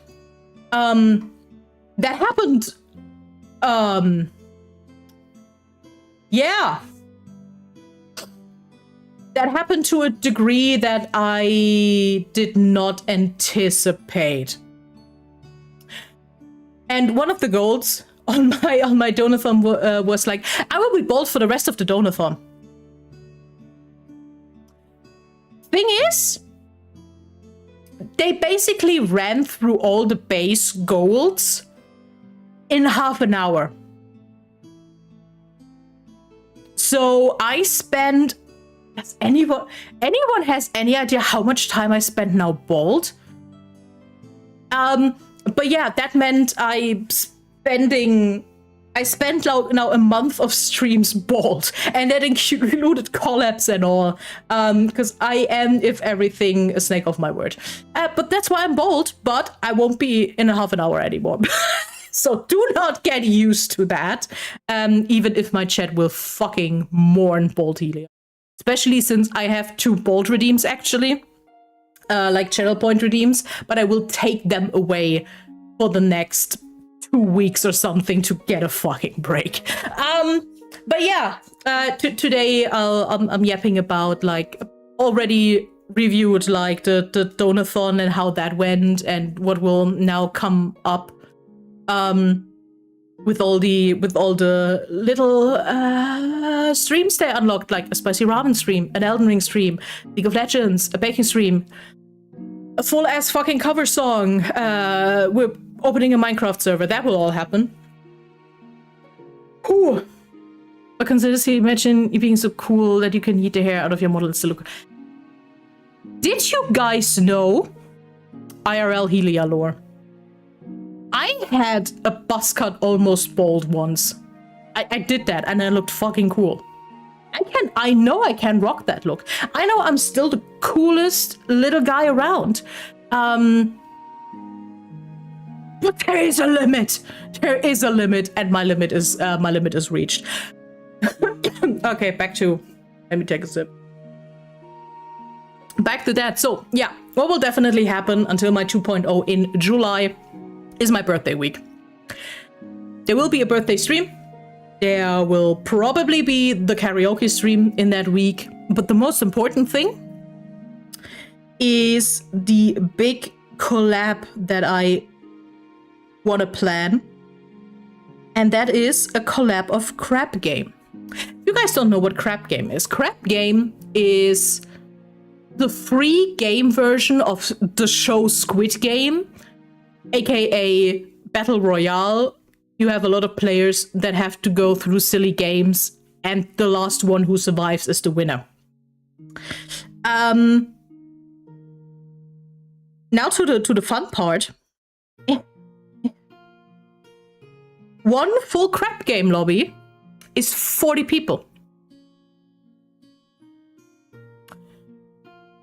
And I realized that I know more than 40 VTubers in my vicinity. Some of them my friends, some of them acquaintances, some of them people who I already collabed with. And in all honesty, I wrote a list. Tubers, assemble. Exactly. That's exactly what will happen. Because I realized I know enough people from like very different corners of my digital social life. I don't think that everyone I invite will actually have the time, which is completely fine. There will be probably on the day less than 40 people. Hey, oh Frank, thank you for the biddies. 67. I like that it made a full number out of that. That is thank you, text to speak.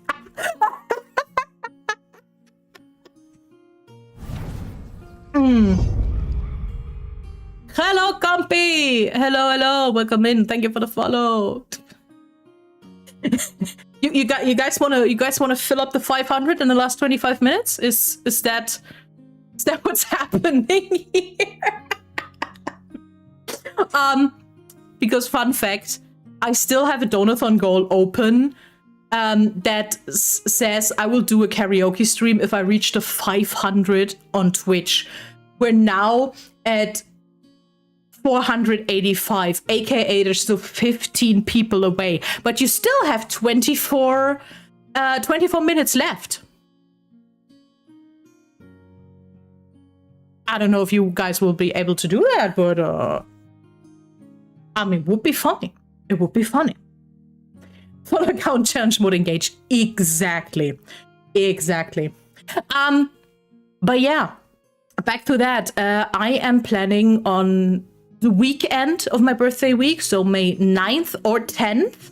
That depends a bit on time zones, because I am planning to invite people from California to New Zealand, which will be a time zone nightmare. But I plan to invite at least all the people, and then we vote on a time slot when we will be able to do that.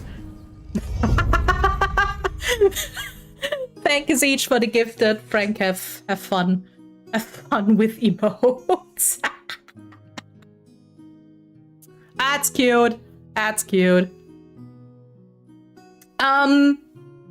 yeah, that is the plan, which is, funnily enough, the wildest mix of people ever, because I also know that probably a lot of people I will invite to that do not know each other, but they will now.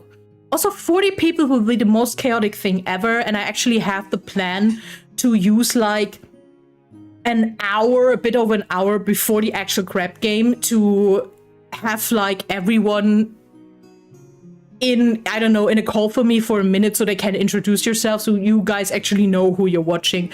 Because not only am I really, really excited to hang out with a lot of people and really cool streamers for my birthday and play crab game, I also want you guys to actually know those people.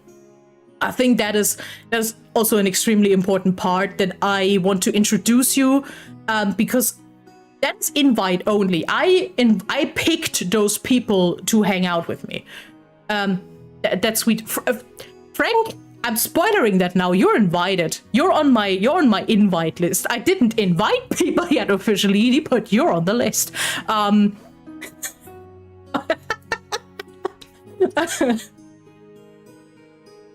Yeah, it will be a wild mix of people. I'm excited because I think that is the funny thing. If you know me and if you know my circle, you will recognize a lot of those names from like collabs or from chat or like from social media interactions. And the most thing they have in common is they kind of know me. I mean, I'm pretty famous. I mean, you're still the person with the most infamous hydrofixation episode. No one topped that yet. So, yeah. Also, you're still looking for an editor. I'm always looking for an editor, but I'm broke. But yeah, I made a list. The thing is, it's in May. And I don't want to start inviting people in March. That feels too early. I think I will start end of the month so people actually have the time to be there or not. And then I will start to invite people like bit by bit. Gonna be interesting. Pretty face, pretty. I mean, it's true.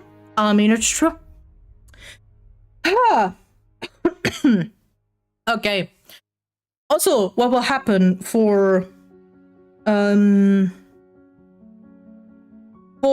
this month, especially, because as grateful I am for the Donothon, I'm also a bit exhausted.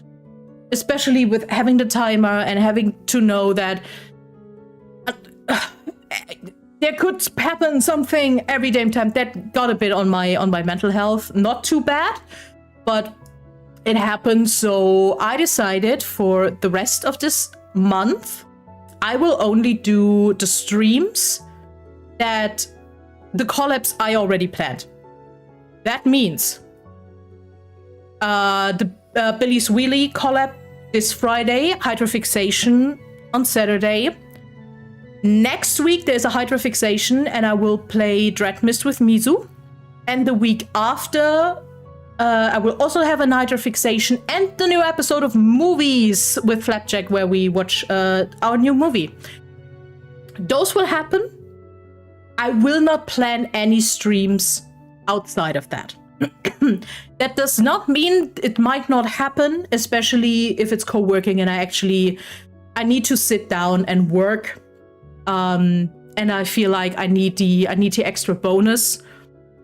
So there might be a co-working stream, but I will not plan extra streams because I need a fucking break. I need a break, but I also am not willing to completely rearrange my calendar again. And just try to find collab dates again, because that's the hardest thing, especially if the people you want to collab with are not even close in the same time zone with you. Try to find a time you can stream. It is an absolute struggle. But yeah, that is mostly for me. That is the responsible adult thing for my health, to not overwork myself. Yeah, I don't like that either.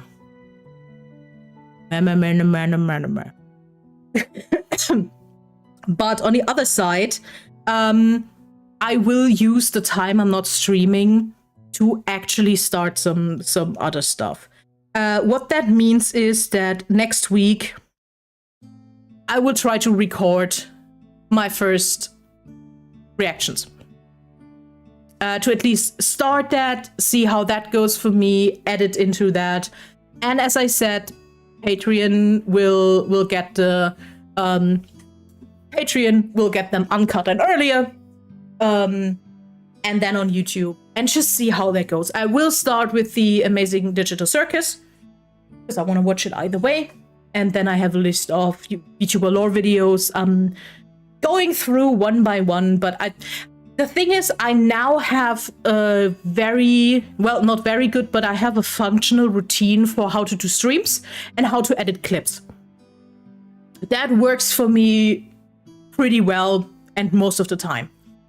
Now that I don't have to think about anymore how I do that, now I have to on top find out how I deal with React, especially since the whole production from recording to editing to uploading, that's all my work. It is what it is. I do not have the resources to outsource anything, so that is something I need to do for myself, and that will take time. So recording, I don't know, two reactions and edit, then the day is gone. That's it. If things work out, that's a day gone. So I don't know yet how to do that. But we'll find out. And I will probably start next week, because otherwise I will just not do it forever.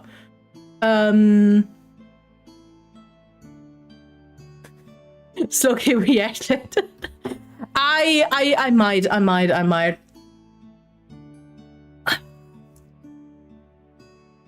The thing is, I will actually now have to watch other reactions again for the sake of finding out what I like. That is the other thing. I watch reactions for the content, but now I actually have to sit down and watch them for the approach of, oh, how are they edited? How does it work? Why am I staying? But yeah, it would be absolutely fucking stupid of me to not use the fact that I am YouTube partner now and that I now have the option to actually build something with that. Or at least try to build something with that. Maybe it goes up in flames, but honestly, that's the other thing. As much views as I gained, like as much views and subscribers I gained from the epic reactions, I am genuinely surprised that I only had to delete like 2 comments. And okay, some comments are a bit weird, but hey, that's the internet. But that most of the reaction and feedback was actually good and nice. I'm not used to that. I'm not used to that. I didn't think over 3,000 people or whatever watch the VOD and be nice. So hey, if that's a thing that actually exists for me and happens for me, not every it's how much input they put in, and if there's no, yeah, that's I'm also just a hater for over edited videos, but under edited also that will be insane. Your input for the thank you. I tried my best. I tried my best, even if not everything was absolutely correct. But yeah, I talked about that earlier for plans and all. It doesn't make sense to react when you don't have anything to add. And if your add to it is actually analyzing and talking about that and asking yourself questions and pulling out the red string.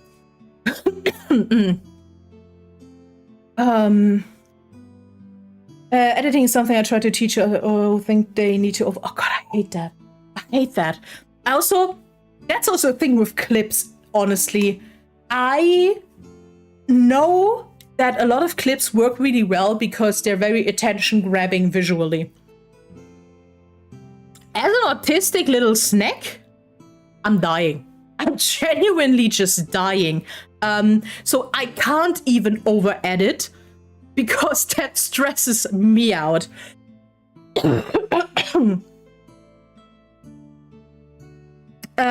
about the core content. That is so correct. That is so correct. Editing should be, especially in reaction and like long format, it should be polishing. I also understand when people have clips where it's just a story time, but I also hate when they add 5 million clip art and comic PNGs. And I'm like, I'm not listening to you anymore. I'm too distracted to actually have any idea what's going on. But yeah, that will be my journey of finding out how that works. That being said, again, you will get the uncut raw material on Patreon. And not just the best of reaction, basically. Especially for things like the Amazing Digital Circus. There will be minutes go by where I'm watching and just have nothing to add, but I'm just enjoying it. I will cut that out. I will cut that out. It won't be a one-to-one reaction mostly. But yeah, we will see how that goes. That's also why I'm saying it now that I will do that next week. Because otherwise, I won't do it. I won't do it. This is the best thing, by the way, also of having an active community. Is the fact that I am now sitting here and I can say that I want to do it. And I know that if in the next month there will be no... if there will absolutely be nothing, you guys will ask. Don't cut it out. You can sometimes get upset because they wanted to see what you...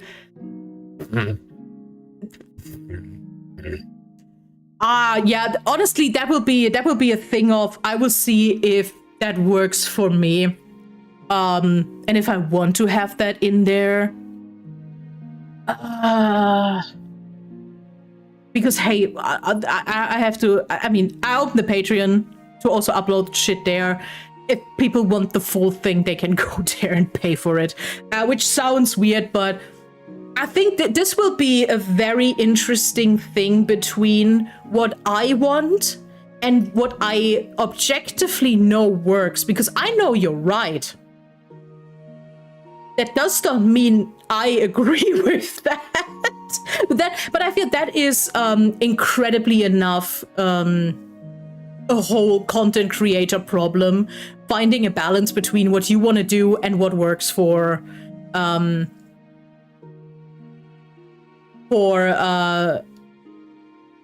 I lost it. Yeah, for what I want and what works for an audience, because those are two very different things. Always. I have only 10 minutes left. Oh my god, I can't wait to have hair again. But yeah, I will record. I will look at it. I also have to, this is the other thing, I will have to get used to sit down and edit long format content, because it's easy to edit down a 1 minute clip. I can deal with that, and I can deal with listening to me. I never edited long format with having to deal with my own yapping. That will be interesting. Not gonna lie, because there might be times when I'm just like, what the hell were you yapping about? Can you just shut up for once? But that happens. That happens.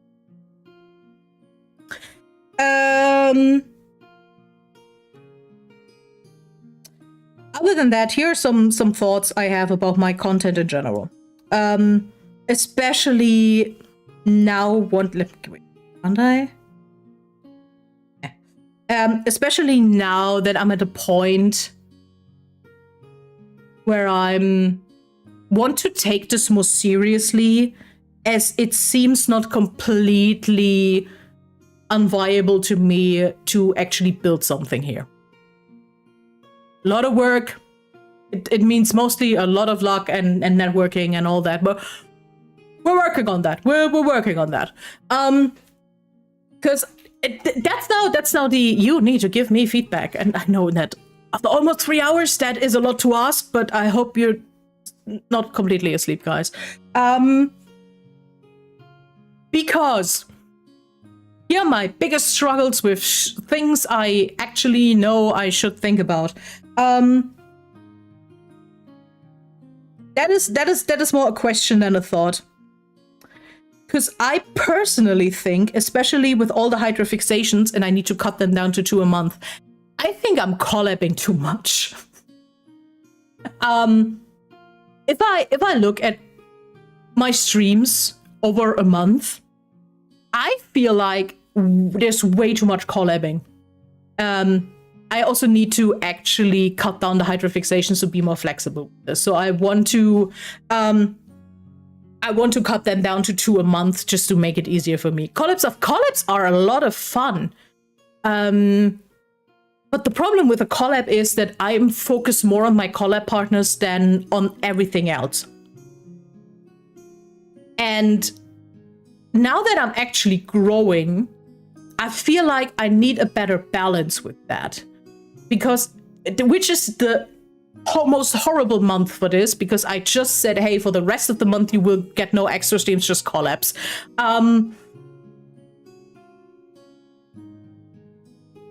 You need to set up help before inviting guests. Yeah, pretty much. This is, by the way, oh, that's a perfect thing I will grab on in a second.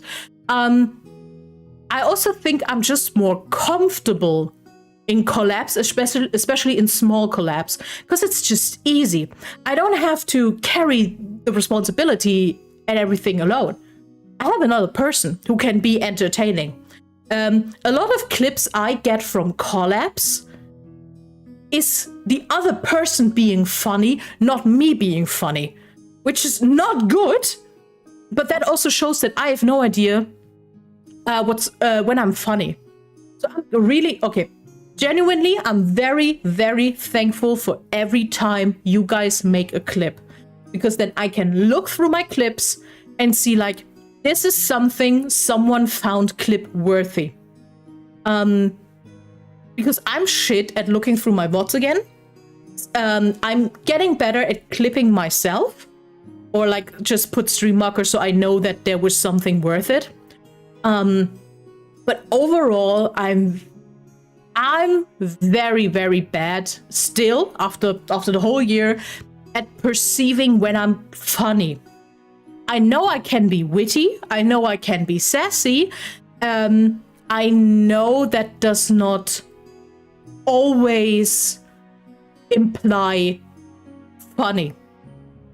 Also, hi Percy, welcome in. How you doing?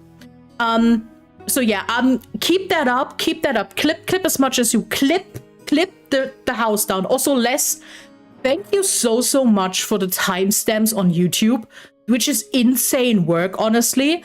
So a few of the VODs actually have now timestamps, which is insane. That is, Crusaders are naturally funny. Are we though? We have a moment. Yeah. That's just also the other problem is sometimes I say something and I don't mean it funny, but then people think it's funny. Welcome to the autism communication. This is so weird sometimes because I said something and that was not meant to be a joke, but people thought it was funny, and now I'm sitting here like, are we okay? So yeah, keep up the clipping or the timestamping. That also actually helps. If you watch the VODs again and there's a genuinely funny moment, give me the timestamp in the comments or on the Discord in the Helia Watch. In the Helia Watch channel, because it helps. I was going to say that it happens to me too. I'm not beating it. Yeah. Hey, it's hard out there. And I think I already got really better. I think I should watch a VOD from a year ago or something, just as a little treat or something. Kind of good because responding on chat trying to. Yeah, I already said I will not do reactions on stream. For once, I already can't stream a lot.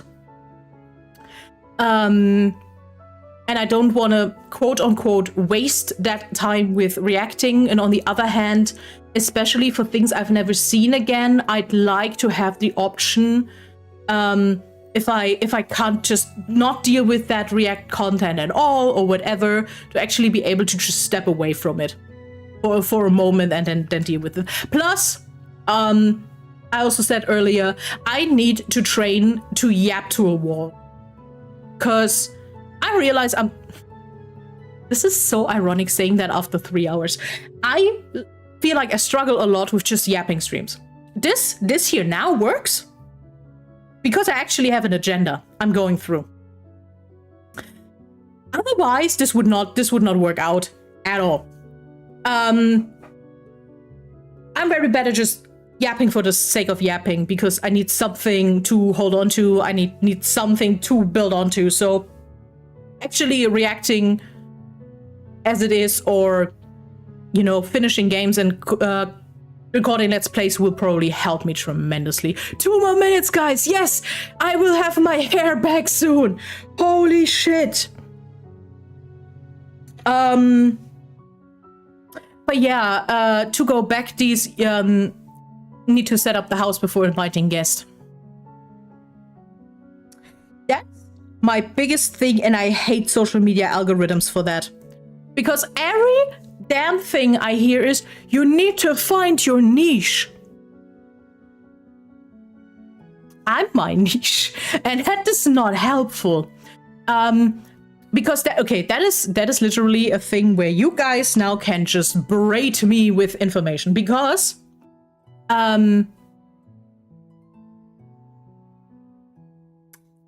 it's not just about niche, but it's also, I realized I have no idea what my own branding, flavor, whatever is. Because I feel like I'm all over the place. Like content-wise, I don't know. It feels inconsistent to me. But also I have to deal with myself, so that's the other thing. So I have no idea what I'm doing. I have no idea how to actually how to define myself. Oh my god, guys, we're almost done. I have my finger on the button. 10, 9, 8, 7, 6, 5, 4, 3, 2, 1. I got air again! Boldness is up! Holy shit. Elite. Oh.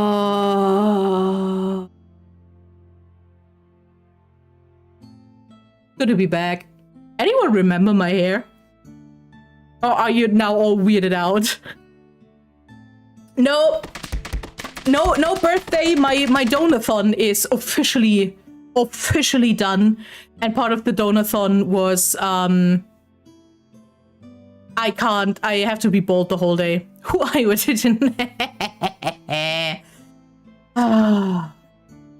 Life's good. Life is good again. Yeah, no bald redeems for 2 weeks. Or until the end of the month. Let's stay until the end of the month. This is weird. This is weird for people who came in during my Donathon. Especially the Frostlings who came in during the second epic stream. Because those guys have never seen me with hair. Like, I follow both. That was a personal attack. I can't believe that happened. It's good to be back. It's good to be back. There will be, okay, jokes aside, I mean that genuinely. You won't get the bold redeems for the rest of the month. So I can genuinely have a break. Please do not be whiny about that, because that will be even worse. Also, yes, Kay, go get food. Thanks for hanging out. I need a break. I need a break. Yeah. What if I want to be whiny about it? That's easy. I will time you out. If you continue to be whiny, I will ban you. I'm not kidding. No. I'm not dealing with this. Yeah, also, holy shit. Over 1 month of Dota. What the fuck? Good thing I have no stream tomorrow, so I can actually sit down and think about it. Maybe. Who knows? Okay, back to topic. Finding a niche is correct to an extent, but they must content gurus can't recognize a good. That is correct. That is absolutely correct. But that is the thing. VTuber isn't a niche, and I hate that people can absolutely stop pretending that VTubers are this closed ecosystem, because it's not. VTubing is nothing but a medium. That's it. That's it. Every other webcam flash tuber isn't. You wouldn't group those people together either, because they make very different content in that group. And the same is with VTubers, and we need to stop throwing VTubers into one group, because that's bullshit. But yeah, the thing is, and I realized that when, applying to some things or writing some emails, and then I'm like, okay, I need to introduce myself like in a sentence, so the person on the other hand knows who I am and what I'm talking about. And I realize, I have no idea who I am as a creator. Being a VTuber is a tool. Exactly. Yes. That's it. And it isn't more. but yeah, I realize I have no idea what my brand is. Call it brand. Still sounds weird as fuck, but I think that's the easiest way to actually have a word for what I mean. And that is keep off. That is the thing. Do I? I mean, I call myself that. But I also I will be fucking honest. I don't even know where that came from. Collector of Mirrors. That is incredibly correct. I have 2 of them. I need more. Highlight. How you doing? How you doing? Welcome in. So the thing is, I don't know what to do with that going forward. Because yeah, I also we had that earlier. I think my 2.0 will probably I will my 2.0 and like having a full body model and especially like a mature looking model will be incredibly helpful for my growing, because I had that with a friend earlier, because I said, oh my god, my VTuber life would be so much easier if I had a full body model, or if I had a more binary gendered model, you know what I mean, or if I would lean much more into like a slight not safe for work. It's hey, my streams are not PG, but for the sake of I'm just cursing like girl.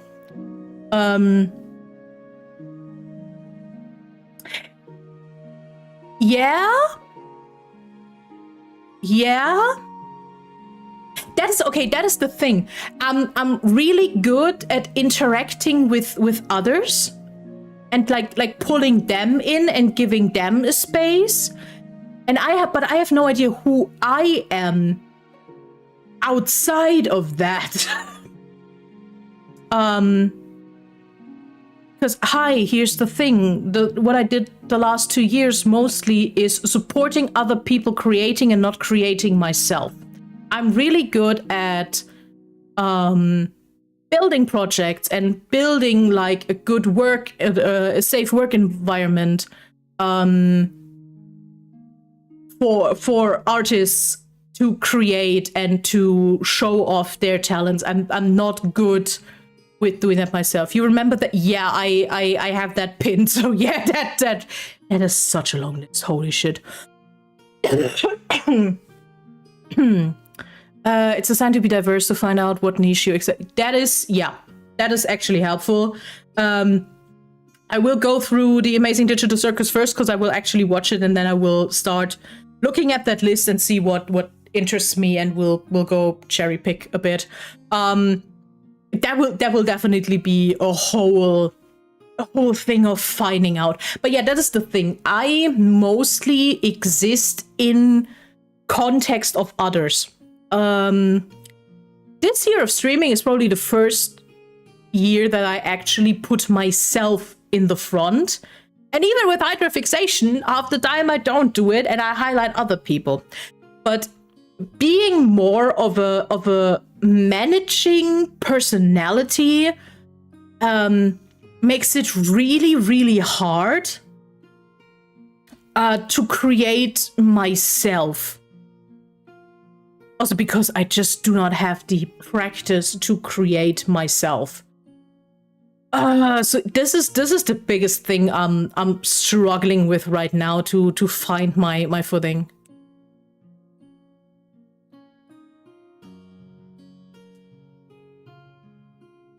Yeah. Yeah.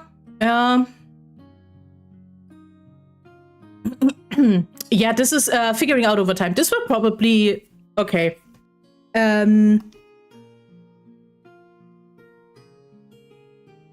This is also being very analytical has its absolute downsides. One of those absolute downsides is, in theory, I know how stuff works.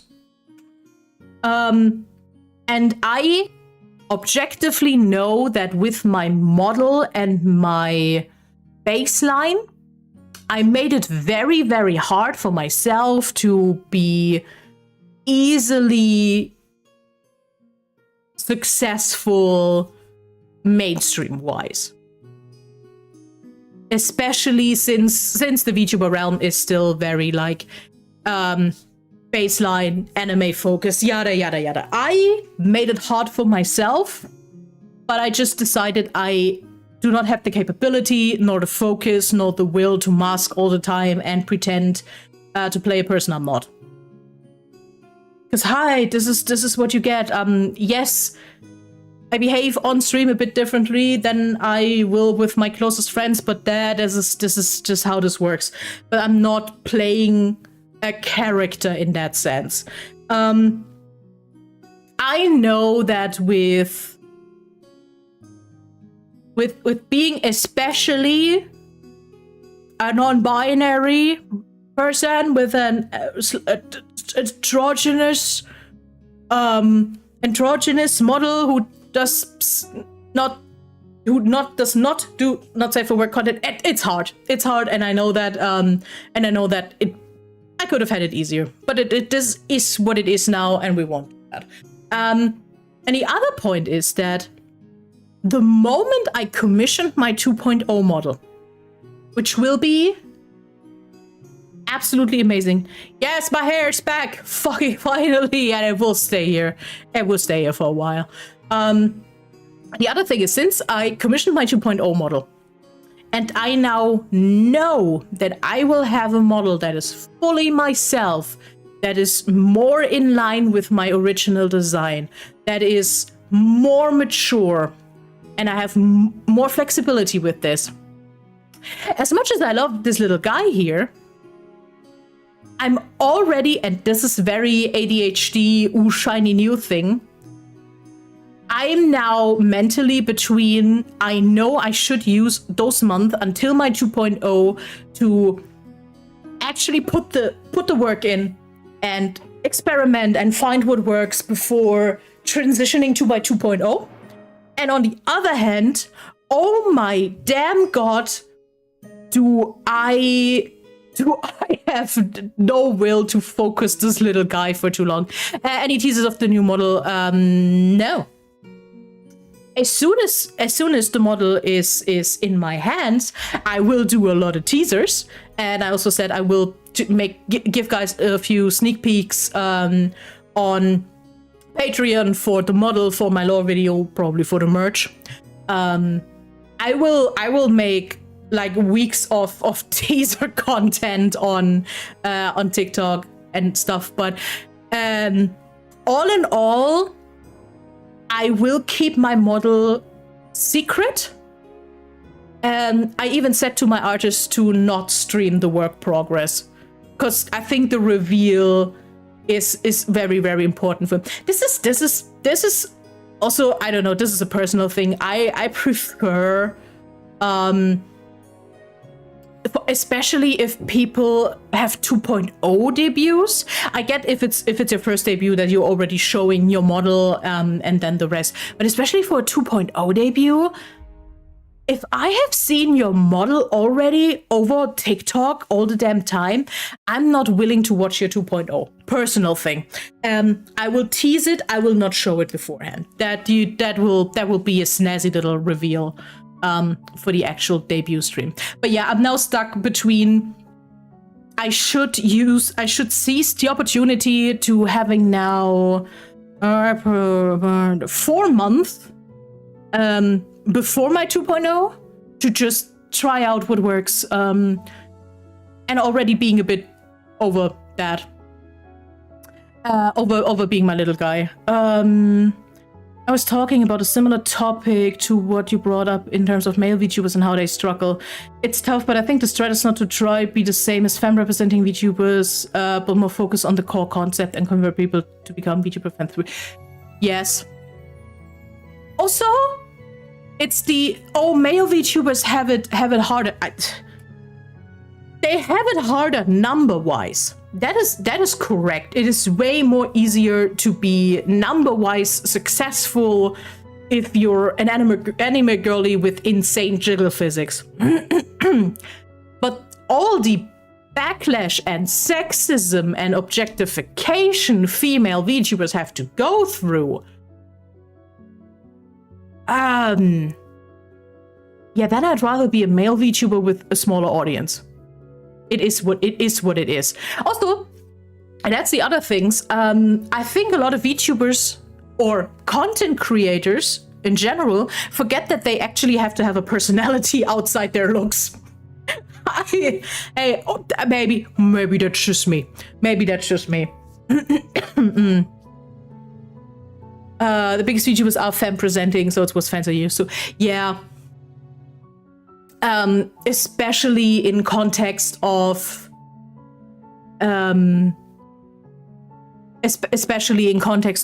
the biggest femme presenting VTubers all look like anime tropes or cliches. It is what it is, and that automatically has a bigger audience. Those are just facts we have to deal with, and I'm actually happy that VTubing slowly but surely moves away from the anime aesthetic. It is what it is. Because I personally would never be comfortable with playing some pretty anime person. Because that's not me, and that's not stuff I'm interested in. I'm so sorry for that, but there are female VTubers I genuinely can't watch because the jiggle physics fuck me up so much. Because I'm like, this is not necessary, and your outfit makes no sense with it.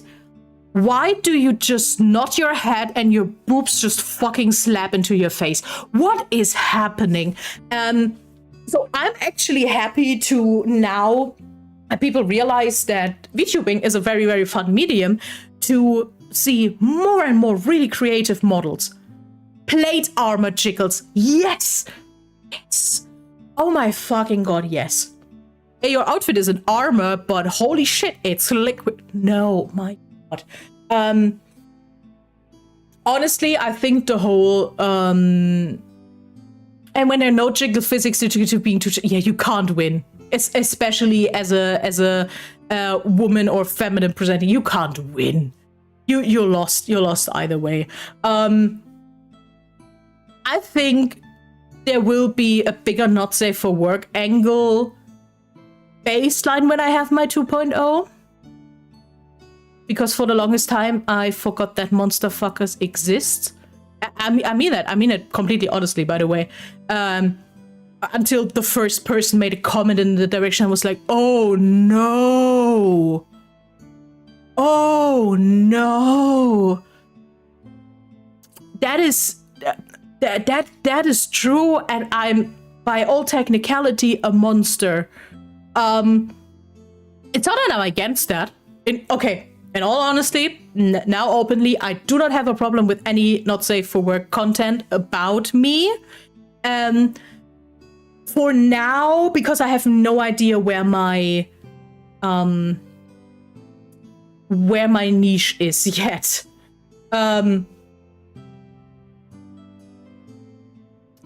Not the Automa. Yeah, hey, Automa, please chill. I don't know where my comfort zone is yet with not safe for work content because it didn't happen yet. But I'm not against it. Now to the other problem, I think that will be a lot easier if I'm not a cute little chibi anymore, but an actually full body model. Because thinking about not safe for work content when people are only used to this is absolutely fucking weird to me. But also, hey, my second new outfit is basically chest free, so can you imagine a Helia body pillow but the length is like 30 meters? So you mean Vexalia's? You mean Vexalia's stocking? And it's also it's not 20, it's less. It's only 4 meters. It would be 4 meters, which should still be fucking funny, not gonna lie. Hey, if I ever have the reach for that, I would love to have a 4-meter darkie. That sounds like absolute bullshit. I wouldn't even know what to do with that, but it sounds incredibly funny. Oh yeah, I can show that actually. I mean, it's on my Discord. It's not like it's a secret, but there will be a second outfit for my new model, aka it will be the shirt, vest, belt. That will be the first. And then in a co-working stream, actually, on my co-working VC chill around on my Discord, I talked for a long time in March to be like, I'm still not sure. Even by the way, thank you guys for all the cool suggestions for a new outfit. And I think I will talk about them in my 2.0 and show them off before I show my full outfit. Because it all draw inspiration, but oh god, that's not too bad. But that's basically a sketch of my second outfit that my 2.0 will have.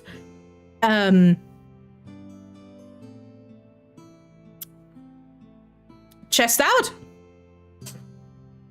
because that's the thing.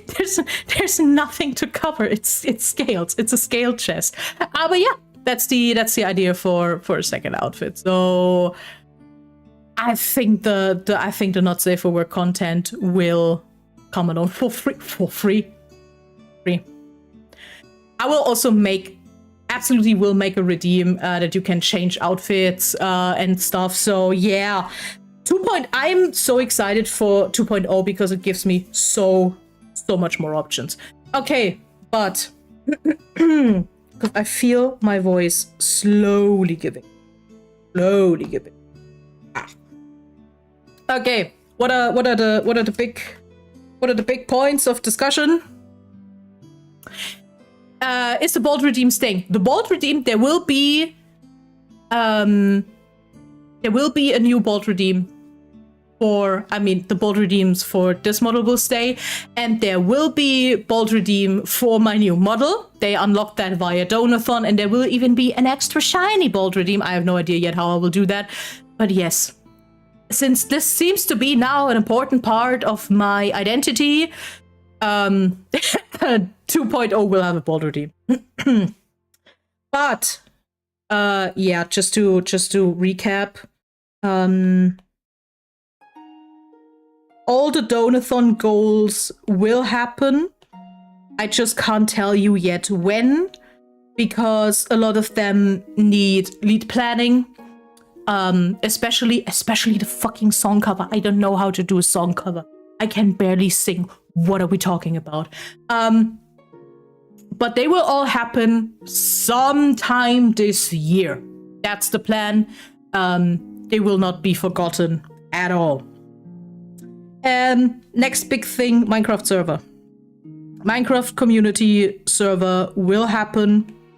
You can join my Discord now to suggest a few mods that we can add to spice up the fantasy medieval feeling. But that will happen, and I will have to build my whole damn tavern in Minecraft, because man, that would be insane behavior. But that will happen.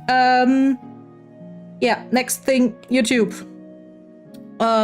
Monetization is a thing now. You can send me supers. Let's see when the rest will happen, and there will be YouTube specific content. That's the plan. That will be I'm still staring at the other window and the one super Les already sent, and this is insane, because before I started watching VTubers, I kind of knew that YouTube had live streaming, but it wasn't a thing for me. So super chats are something I'm sending. I got YouTube partner, yes. I got. It took a week for them to say I got YouTube partner. Like what? A few days ago. But yeah, it happened.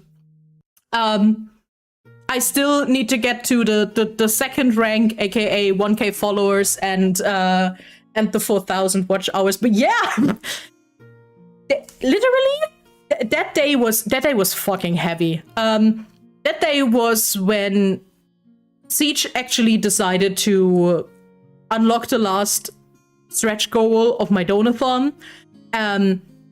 So that happened. I made a whole tweet, but a lot of things happened on that day, and then after stream, I got the email because YouTube said, yeah, that will take a month or something until you get feedback. And I was like, yeah, okay, fair, easy fucking peasy. And then in the evening, I suddenly get the email, congratulations, your YouTube pod. And I'm like, huh? You liars, that was a week. That was a week. But yeah, I mean, I only have the supers for now.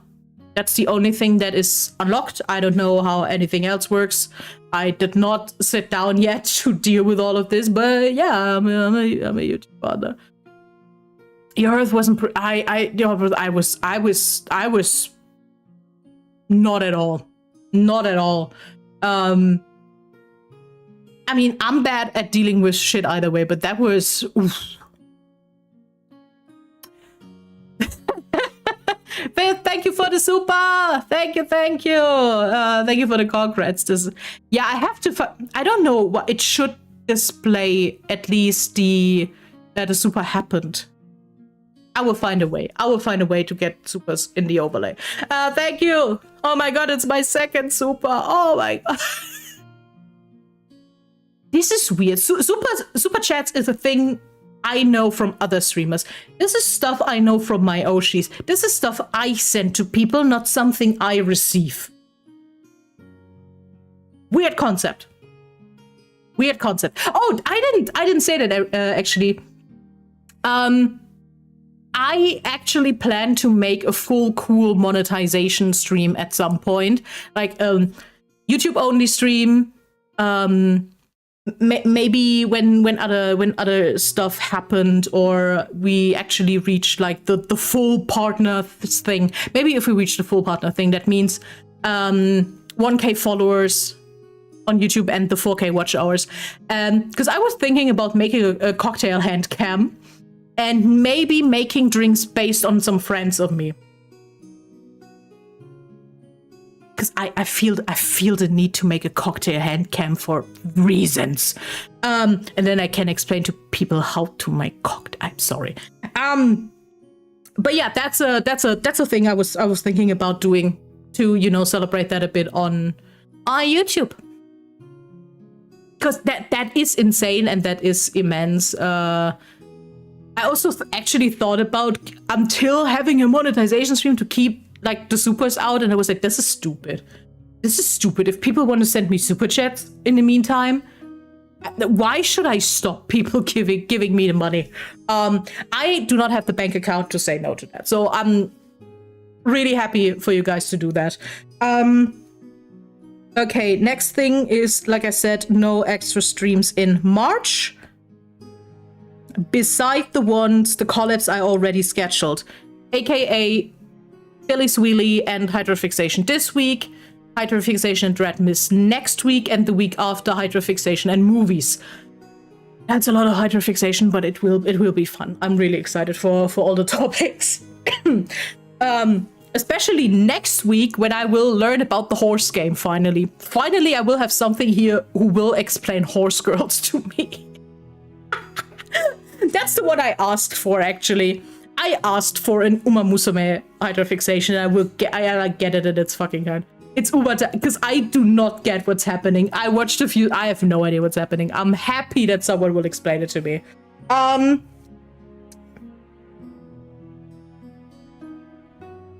But yeah, I will call this the next month the phase. I will call it Experiment Spring. What that means is that I will, with the reactions now, I will just try to see what content I want to do, I can do. I will probably also play around with streams a bit more, and also with short form content, because everything I'm posting right now is clipped, which is completely fine, but also nothing people watch if they don't know me. So I will actually try to make a few actually talking TikToks or do some little weird trends. Because it feels absolutely weird to me. Because I'm not used to it. So I will try the next month to just see what works, so I'm more confident in who and what I am as a content creator before we go into 2.0 with the full force of a lore video and merch and a new model.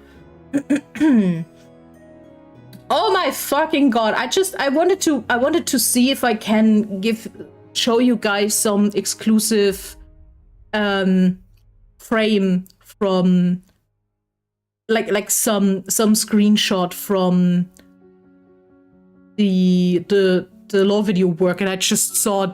Okay, I just saw your fucking whips. Oh my god. If you're up for the challenge, skip the trendy tricks and go for the scripted. Yeah. I have no idea what to talk about. That's probably my biggest problem. I have no idea what to talk about. Talking hard. Did you guys know that? Did you guys know that talking is hard? I don't know what to talk about.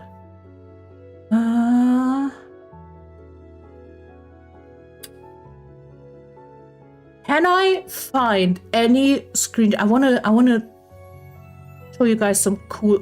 Oh, I love that one. I take that one. You get exclusive view to one additional frame from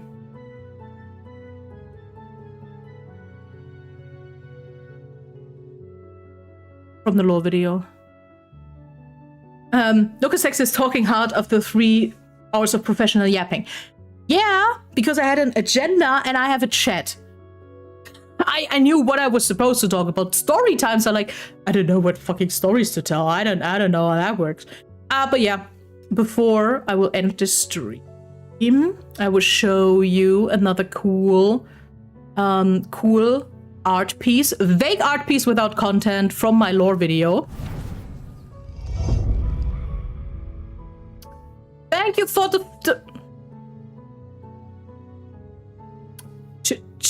Chubiando? How am I pronouncing your name? Help me! But hi, welcome in, welcome. You had agenda? Yeah, that's correct.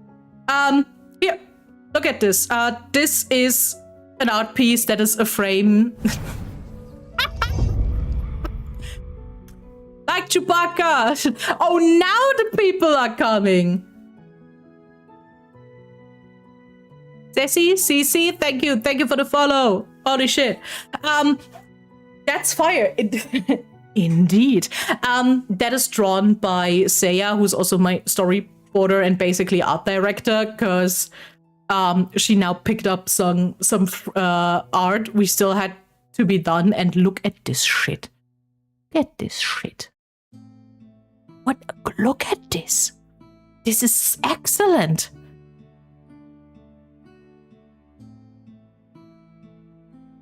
Yeah, I see. Let's hold more people over. I'm very, very happy for that. Thanks. I need to learn Spanish. I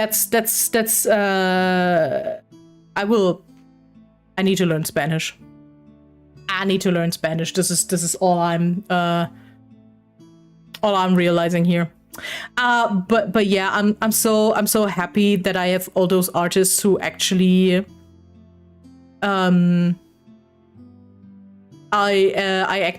actually volunteered their time and effort for this, and then I get those painted masterpieces. Insane being. Okay. That being said,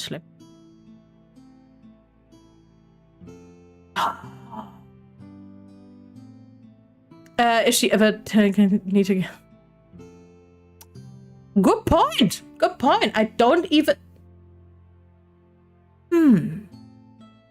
Say I should take. That's the thing. You really should. Maybe I can get her to that. Because I want a piece too. I want something for my wall. Okay, but it's 3.5 hours. I'm done. I think I'm out, yep. And I think my voice is stopping to work. God, I miss my hair so much. You guys have no idea how much I miss my hair. With my hair back and Nibs sleepy and Neeby the sleepy. What? Thank you so much. Also, thank you guys for making that Donothon possible. That is the bigger thing here. Because that Donothon could have been finished in a day or two, but you guys decided to not do that. So, damn. And I'm getting abused again. This is okay. You guys want me to leave. I see you guys want me to.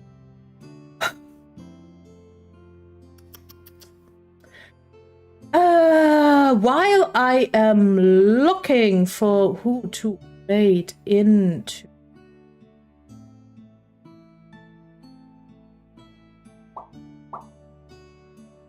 I will see you guys on Friday for a big collab with up to 8 people.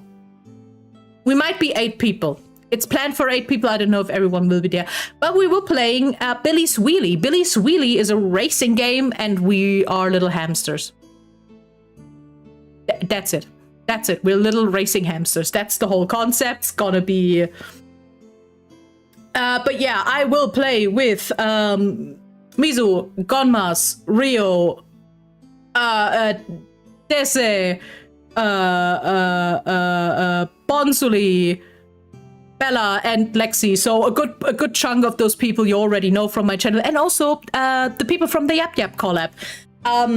So what can go wrong? It's hamster time. It hamster time. I'm excited. I'm genuinely really excited. That being said, oh, you know what? I will give the raid back, basically, because a while ago Schlen raided me. Schlen is a fellow German VTuber speaking English, a little chameleon, and playing Mega Man Battle Network 6 Psy Scragger. That is a title but yeah, playing Mega Man is kind of Schlen's thing. So we're going over to Schlen. You guys be nice. You wish a happy snack raid. Capcom, it's insane. Come, chameleon. It's, by the way, it's Karma. Chameleon. But yeah, thank you guys for hanging out for 3 hours. Thank you guys for being here overall. Thank you guys for the whole last year and that Donathon, and for being an amazing community and making me want to stream and continue to stream. That's the thing. This is all your fault. Not the clip. Not the clip. Are you? I will never say anything nice ever again if I get... Okay, I'm starting the raid. See you guys Friday. Hop on the Discord if you want any access or means to join the Minecraft server in the future. Have a good one. Thank you. I'm out. I need to shut up. My voice is dying. Bye.